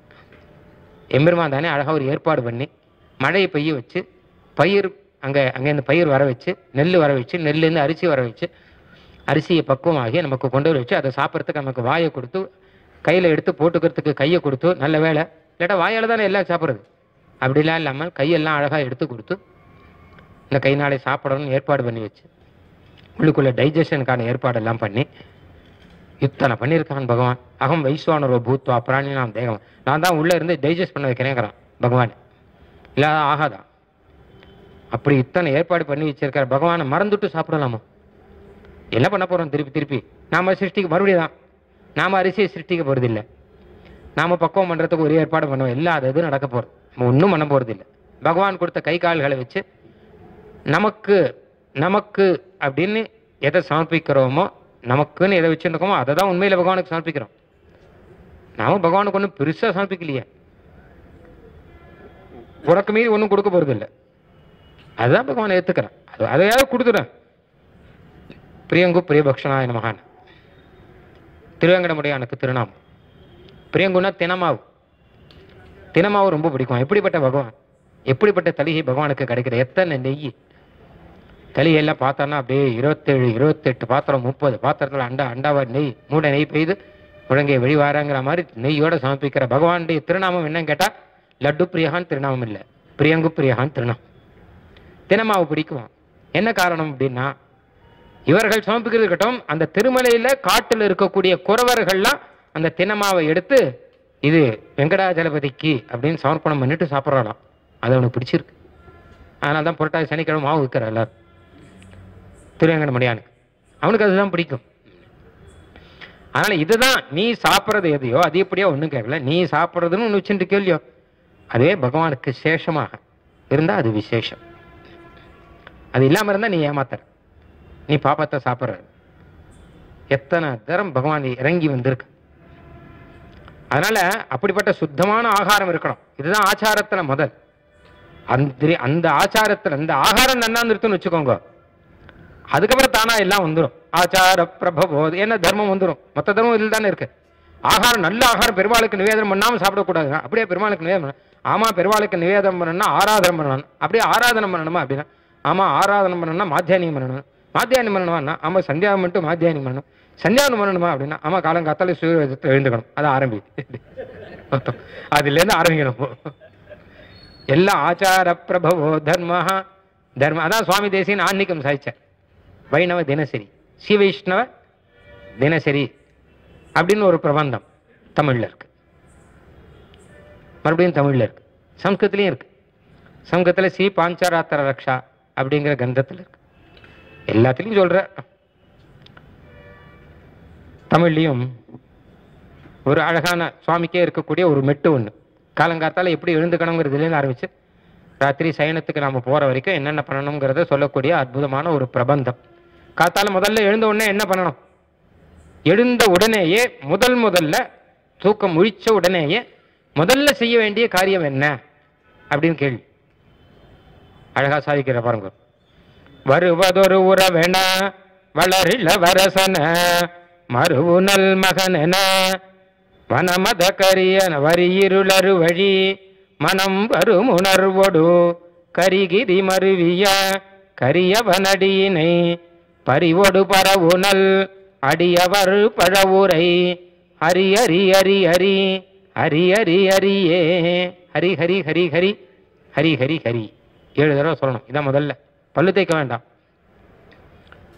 பல்லு தேய்க்கிறதுக்கும் முன்னாடி, காலடி எடுத்து கீழே படுக்கையை விட்டு இறங்குறதுக்கும் முன்னாடி முதல்ல ஹரிநாமத்தை சொல்லுங்க.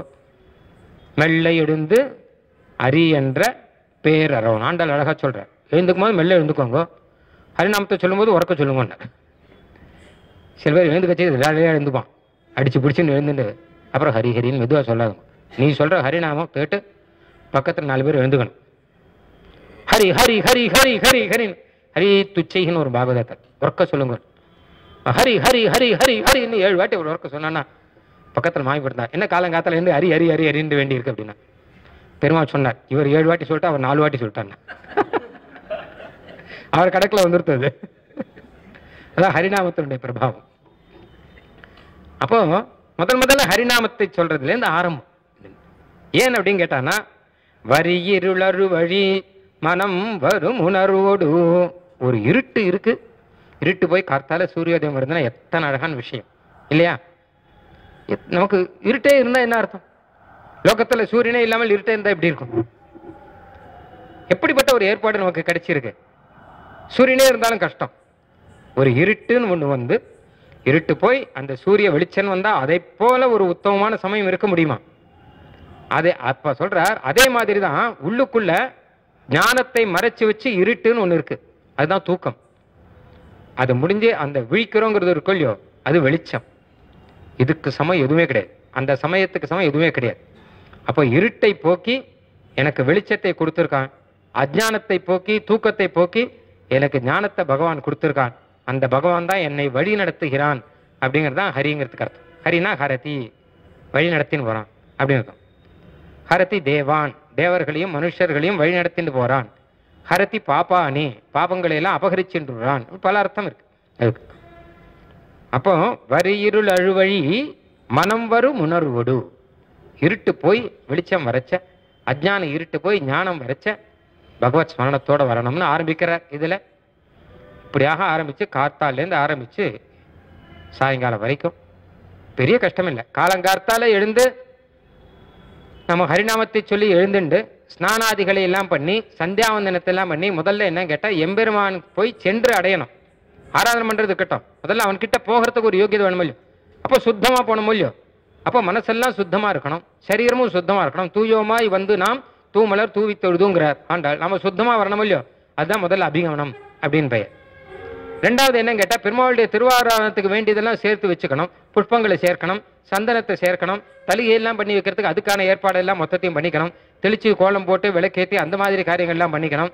மனசு சுத்தமாகறதுக்காக நல்ல ஸ்தோத்திரங்கள், நல்ல காலக்ஷேபங்கள் இதை கேட்கறது முதலானதெல்லாம் பண்ணி எல்லா அளவுலையும் தயாராகணும். இதுக்கு உபாதானம் அப்படின்னு பெயர். மூணாவது எம்பெருமாளுக்கு திருவாராதனம் பண்ணணும். பெருமாளுக்கு திருமஞ்சனம் பண்ணி அதுக்கப்புறம் நம்ம சாப்பிட வேண்டிய ஆகாரத்தை எல்லாம் பெருமாளுக்கு நிவேதனம் பண்ணி விசேஷமாக மந்திர புஷ்பம் முதலானதாக மந்திரங்களை எல்லாம் சொல்லி ஸ்தோத்திரங்களை எல்லாம் பண்ணி ஹிருதயத்தினாலையும் ஆராதனை பண்ணி வெளியினாலையும் பகவானுக்கு ஆராதனை பண்ணணும். நாலாவது என்ன கேட்டான்னா அதுக்கப்புறம் கொஞ்சம் ஏதாவது டைம் கிடைக்கும்போது ஆஃபீஸுக்கு போங்க, அதை பற்றி வேண்டாம்னு சொல்லலை. டைம் கிடைக்கும்போது பகவானை பற்றி ஸ்தோத்திரங்கள், சாயங்காலம் விளக்கேற்றி சஹஸ்ரநாமம், அப்படி இல்லை ஸ்ரீமத் ராமாயண பாராயணம், இல்லை வேத பாராயணம், திவ்ய பிரபந்த பாராயணம், கோயிலுக்கு போய் பெருமாள் சேவிச்சல், இதெல்லாம் யோகம். ராத்திரியில படுத்துக்கும் போது நிம்மதியாக எம்பெருமானையே தியானம் பண்ணி அந்த முதல்ல எம்பெருமானுடைய பிரசாதத்தை சாப்பிட்டுட்டு சந்தியானத்திலேருந்து ஆரம்பம் எம்பெருமானையே தியானம் பண்ணி நிம்மதியாக தூங்கணும். நடுவில் 1008 ஓடுறோம், சுவாமி தேசம் அதை பற்றி சொல்லலை, அவர் ஓடலை, அதை விட்டுடுங்க. நம்ம ஓடின்னு இருக்கோம். ஓடினதெல்லாம் இருக்கட்டும், சுவாமி தேசிகன் சொன்னதை பார்க்க போது அது பண்ணுறது ஒன்றும் கஷ்டம் இல்லை. ஏதோ வைதிகள் சுவாமி தேசிகன் மாதிரி தான் பண்ணால் நம்மளாலாம் பண்ண முடியாதுன்னா ஒன்றும் இல்லை. சுவாமி தேசிகனே சீபாஞ்சரத்த ரக்ஷையில் சொல்கிறார், இது ஒன்றும் கஷ்டம் இல்லை, ரொம்ப சுலபம். ஆனால் இதை பண்ணால் அதுக்கு பலன்கிறது ரொம்ப அதிகம். நீ ஒரு நாளாவது இந்த மாதிரி இருந்து பாருங்கிற. நான் சொல்கிற வழி, இந்த வழியில் நீ ஒரு நாள் இருந்து பாரு, அதனுடைய பலன் உனக்கு தெரியும். அதனுடைய பலன் நீயே மாறி இருப்ப, அது பிடிச்சு போகும் உனக்கு. ஏன்னா எம்பெருமானை குறித்து நாம் எடுத்து வைக்கிற ஒவ்வொரு அடி இருக்கோ இல்லையோ, அது மொத்தமே எம்பெருமான் நமக்கு ஒரு அடி எடுத்து வச்சா 10 அடி நமக்கு முன்னாடி வரான் பெருமான். நீ ஒரு நாள் திருவாராதனம் பண்ணியானா உனக்கு திருவாராதனம் பிடிச்சு போயிடும். நீ ஒரு நாள் ஆச்சாரமாக இருந்தானா ஆச்சாரம் உனக்கு பிடிச்சு போயிடும். அதனால சுவாமி தேசிகன் இந்த கிரந்தங்களை எல்லாம் அழகாக சொல்ற. திருவாராதனம் பண்ணச்சு எப்படி பண்ணணும்னா ரொம்ப பயபக்தியோட பண்ணணும். வருவதொரு உறவென வளரில வரசன மறுவுனல் மகனென வனமத கரியன அழகா சொல்ற. எம்பெருமானே ஒரு மதம் பிடிச்ச யானை மாதிரி நினைக்கணுமா, எம்பெருமானே ஆத்துக்கு வந்திருக்க பிரிய அதிதி மாதிரி நினைக்கணுமா, எம்பெருமானே நம்மாத்து குழந்தை மாதிரி நினைக்கணும். ஏன்னா ஒரு பக்கம் மரியாதை இருக்கணும், ஒரு பக்கம் பிரேமம் இருக்கணும், நிறைய ஆசை இருக்கணும். திருமஞ்சனம் பண்ணும்போது குழந்தைய திருமஞ்சனம் பண்ற மாதிரி திருமஞ்சனம் பண்ணணும். அதே சமயம் போத்த கண்ணா பண்ண கையாளக்கூடாது இல்லையா. அப்போ மரியாதை இருக்கணும். ஒரு ராஜகுமாரனா நினைக்கணும், மதம் பிடிச்ச யானையா நினைக்கணும், நம்மாத்து குழந்தையா நினைக்கணும். அப்படிலாம் அழகா சொல்லித்தர. இப்படியெல்லாம் பாவிச்சு அழகா எம்பெருமானை திருமஞ்சனம் பண்ணி திருவாராதனம் பண்ணி, இந்த திருவாராதனம் தான் பிரதானம், மற்றெல்லாம் இதுக்கு முன்னாடி அதுக்கு பின்னாடி அப்படிதான் வரும். திருவாராதனம் பண்ண அப்புறம் என்ன பண்ணுவோம் கேட்டால் சாப்பிடணும் தானே. அதே அழகா சொல்றாரு. அந்தரியாமிக்கு ஆராதனை பண்ணுவோம், இதெல்லாம் அழகான விஷயம். நம்ம பெரியவாள்லாம் அழகா வச்சிருக்கா பாருங்க. அந்தரியாமி ஆராதனை ஆச்சா அப்படின்னு தான் கேட்பேன். நீங்க சாப்பிட்டாச்சா அப்படின்னு கேட்க மாட்டேன். இதுவும் ஒரு ஆராதனை, மொத்தமும் ஒரு ஆராதனை. எல்லாமே மொத்தமுமே வாழ்நாள்ல நாம நடத்துறது மொத்தமுமே தினம் தினம் நம்மளுடைய தெய்வந்திக காரியங்கள் மொத்தமுமே எல்லாமே எம்பெருமானை குறிச்சு இருக்கு. அப்படின்னால எல்லாமே ஆச்சாரம், எல்லாமே அனுஷ்டான். Every step is a pilgrimage அப்படின்னு விவேகானந்தர் சொன்னதா சொல்றேன். வைஷ்ணவன் தான் அழகா வச்சுருக்கார். அதை ஒன்று யாத்திரை தான். அப்படி சுவாமி தேசிகன் அந்த மாதிரி ஆன்மீக பிரக்கிரியை ஆச்சார அனுஷ்டானங்களையும் நமக்கு பல இடங்கள்ல சம்ஸ்கிருதத்திலுமாக தமிழுமாக சாதிச்சு கொடுத்துருக்கார். சுவாமி தேசிகன் என்ன உபகாரம் பண்ணாருங்கிறத பூர்த்தியாக சொல்ல முடியாது. அது வாழ்நாளில் யாராலுமே சொல்ல முடியாது. அத்தனை உபகாரம் பண்ணியிருக்கார். முக்கியமானது என்ன கேட்டால் பிள்ளையந்ததிலேருந்து ஒரு பாசனம் சொல்லி முடிக்கணும். அன்று உலகினையாக்கி அரும்பொருள் நூல் விரித்து நின்று தண்ணீள் புகழ் வேங்கடமாமலை மேவி பினும் வெண்ணி புகழ் திருவேங்கடநாதன் எனும் குருவாய் நின்று நிகழ்ந்து மண்மேல் நின்ற நோய்கள் தவிர்த்த எம்பெருமான் எத்தனையோ உபகாரம் பண்ணிருக்கான். கையை கொடுத்துருக்கான், காலை கொடுத்துருக்கான், ஞானத்தை கொடுத்துருக்கான், ஆகாரத்துக்கு ஆகாரத்தை கொடுத்துருக்கான், இன்னும் வெளியில படிக்கிறதுக்கு புஸ்தகத்தை கொடுத்துருக்கான், ஞானத்தை கொடுத்துருக்கான், எல்லாம் கொடுத்துருக்கான். மொத்தமும் இருக்கட்டும், எம்பெருமான் பண்ண உபகாரத்தில் நிறைய எம்பெருமான் இவரே சொல்றார். மிகப்பெரிய உபகாரம் 4 உபகாரம் பெருமான் பண்ண, ரொம்ப ரொம்ப பெரிய உபகாரம். ஒன்று, முதல்ல சிருஷ்டி பண்ணான் இல்லையா, லோகத்தை சிருஷ்டி பண்ணான். அதனால தான் நாம உட்காந்துருக்கோம். இல்லாட்டா நான்கிறதே கிடையாது. சிருஷ்டி இல்லாட்டா ஒன்றும் கிடையாது. சிருஷ்டி பண்ணது ரொம்ப பெரிய உபகாரம். 2வது பெரிய உபகாரம் வேதத்தை கொடுத்தது. ஏன்னா நல்லது எது கெட்டது எதுன்னு தெரியாது, எது பண்ணணும் எது பண்ணக்கூடாதுன்னு தெரியாது. மிருகம் மாதிரி இருந்துட்டு இருப்போம், எதை வேணா அடிச்சு போட்டு சாப்பிட்டு இருப்போம். அப்படி இல்லாமல் இது பண்ணணும் இது பண்ணக்கூடாது அப்படிங்கிறத இந்த வேதத்தை ஆசைச்சு தான் எல்லாமே வந்திருக்கு. அதனால 2வது எம்பெருமான் பண்ண பெரிய உபகாரங்கிறது வேதத்தை கொடுத்தது, நல்லது கெட்ட தெரியறதுக்காக. 3வது பெரிய உபகாரம் அப்படிங்கிறது அந்த வேதத்தில் சொல்லப்பட்ட பரமபுருஷனானவன், வேதத்தில் சொல்லப்பட்ட கிரியைகள்லாம் ஆராதனம் பண்ணப்படக்கூடியவன், வேதத்தில் சொன்ன பலன்களை உனக்கு கொடுக்கக்கூடியவன் எம்பெருமான் தாங்கிறத காமிக்கிறதுக்காக திருவேங்கட மலையில வந்து நின்றான். இது எம்பெருமான் பண்ண 3வது பெரிய பிரத்யட்சமா வந்து நிற்கிறான். இல்லாட்டா நமக்கு எப்படி புரியும்? ஏதோ சீவைகுண்டத்தில் இருக்கான் அப்படின்னா கதை தான் பேசிட்டு இருப்போம். ஆனால் இங்கே இருக்கான் இந்த பெருமான். அழகா சொல்றார் ஆழ்வார்கள், என்ன சொல்றார் திருமொழியோ, அவன் இவன் என்று கூடியன். அதாவது சீவைகுண்டத்தில் இருக்கிற எம்பெருமான், திருப்பார்கடலில் இருக்கிற எம்பெருமான் அவன் திருவேங்கடமலையில் வந்து இருக்கான் அப்படின்னு சொல்லக்கூடாதான். பின்ன என்ன, எங்க திருவேங்கடமலை நாயகன் இருக்கானே அவன் தான் சீவைகுண்டத்தில் இருக்கான், எங்க திருவேங்கடநாதன் இருக்கானே அவன் தான் திருப்பார்கடலில் இருக்கான், இங்கிருந்து போனோம் அப்படிங்கிறார். அப்படி சொல்லும்படியாக நமக்காக திருவேங்கடமலையில் வந்து இருக்கான் இல்லையா, பிரத்யட்சமா கண்ணன் அடிகிற எமக்கு காட்டும் வெறுப்பில் வந்து இருக்கான் இல்லையா. இது 3வது பெரிய உபகாரம். 4வது பெரிய உபகாரம், அந்த வேதத்தினுடைய பரம புருஷனானவன் இந்த திருவேங்கடமுடையான் தான், வேற யாரும் இல்லைங்கிற காண்பிக்கிறதுக்காக வேதாந்த தேசிகனாக அவதாரம் பண்ணான். அவன்கிட்ட சரணாகதி பண்ணும்படி நம்மை காட்டி கொடுத்தான்ங்கிறது இந்த 4 பெரிய உபகாரம் எம்பெருமான் பண்ணியிருக்கான். மகா உபகாரங்கள் இதெல்லாம் அப்படிங்கிறது இந்த அன்றி உலை நாக்கி பாட்டினுடைய சாரம். குமார வரதாச்சாரியருடைய அற்புதமான அனுபவம். அரும்பொருள் அன்று உலகினையாக்கி 1, அரும்பொருள் நூல் விரித்து 2, நின்றுதன் நீழ்ப்புகழ் வேங்கட மாமலை மேவி 3, பினும் விண்ணிப்புகழ் திருவேங்கடநாதனும் குருவாய் வந்து. இந்த 4 உபகாரத்துல 4வது உபகாரம் பண்ணலன்னு வச்சுக்கோங்க, மற்ற 3 வேஸ்ட்டு, ஒன்றும் நடந்திருக்காது. தேசிகன் அவதாரம் பண்ணவே எம்பெருமான் பண்ண இத்தனை காரியங்களும் சஃலமாச்சு. இல்லாட்டா வேதத்தை கொடுத்தும் கூட பிரயோஜனம் இல்லை. அதனால தான் வேதாந்த ஆச்சாரியன் அப்படின்னு திருநாமம் இருக்கு. இப்படி எம்பெருமான் தானே வேதாந்த தேசிகனாக அவதாரம் பண்ணி நம்ம இன்னைக்கு பேசும்படி பண்ணியிருக்கான், சரணாகதி பண்ணும்படி பண்ணியிருக்கான். நம்ம தேசிகனுக்கு 750 கொண்டாடினா போராது, 751 அதை காட்டிலும் கிராண்டா கொண்டாடணும், 752 அதை காட்டிலும் கிராண்டா கொண்டாடினோம். இது செஞ்சே ஆகணும். இது செய்யலைன்னு வச்சுக்கோங்க, அப்போ நமக்கு சொரூபம் நிற்காது. அதனால இதுக்கு இப்படி ஒரு வாய்ப்பை கொடுத்தவர்கள் இங்கே பாக்கியபுரத்தில் இருக்கக்கூடியவர் நம்ம தேசிக சபா சேஷாத்தி சுவாமி வந்திருக்கார். எத்தனையோ காரியத்தினுடைய ஏகப்பட்ட காரியம் கோயிலில் பைத்தோத்சவங்கள்லாம் நடக்கிறது. இன்னும் பல கோயில்களுடைய நிர்வாகம், ஆற்று நிர்வாகங்கள்லாம் மாமி பார்த்துக்கிறா பாவம், அவர் நிம்மதியாக இருக்கார். கோயில் நிர்வாகத்தையும் கூட இருந்து பார்த்துட்டு இருக்கார். அப்போ இத்தனை காரியத்தின் நடுவில் இந்த மாதிரி உபன்யாசங்கள்லாம் வர வச்சு அது ஒன்று பார்த்துட்டு இருக்கேன். அவருக்கும் இவருக்கு சகாயமாக இருக்கக்கூடிய முகுந்தாச்சாரியார் முதலானவர்கள்லாம் அவருக்கும் நிறையா கைங்கரியங்கள்லாம் பண்ணிட்டு இருக்கார். ஸ்தோத்திர பாடங்கள்லாம் நிறைய பேருக்கு சொல்லி கொடுத்துட்டுருக்கார். இன்னும் அழகாக பாட்டு பஜனங்கள் குழந்தைகளை தயார் பண்ணுறார். நீங்களாம் சொல்லுங்க சொல்லுங்க அப்படின்னு பேச வைக்கிற உபன்யாசத்துக்கு. இப்படி 10-15 பேர் பேசி வச்சா நாளைக்கு 4 பேராவது வருவான் சம்பிரதாயம் எப்படி சொல்கிறதுக்கு அப்படின்னு ஒரு ஆசை. இது மனுஷா கிடைக்க மாட்டேன் இந்த மாதிரிலாம் தயார் பண்ணுறேன். இன்னும் நிறையா பேர் காலக்ஷேபம் கேட்குறவர்கள், காலக்ஷேபம் கேட்கணும்னு நினைக்கிறவர்கள், இப்படி நிறைய பேர் இருக்கா இல்லையா. எல்லாருக்கும் அடியே அனந்த பிரணாமங்களை சமர்ப்பிச்சுக்கிறேன். திருப்பி மறுபடியும் பாக்கியபுரத்துக்கு வரணும், அந்த பாக்கியம் இருக்கணும்னு பிரார்த்திச்சுக்கிறேன். ஆழ்வார் எம்பெருமானார் தேசிகன் திருவடிகளே சரணம். கவிதார்க்கிக சிம்ஹாய கல்யாண குணசாலினே ஸ்ரீமதே வெங்கடேசாய வேதாந்த குரவே நமஹ.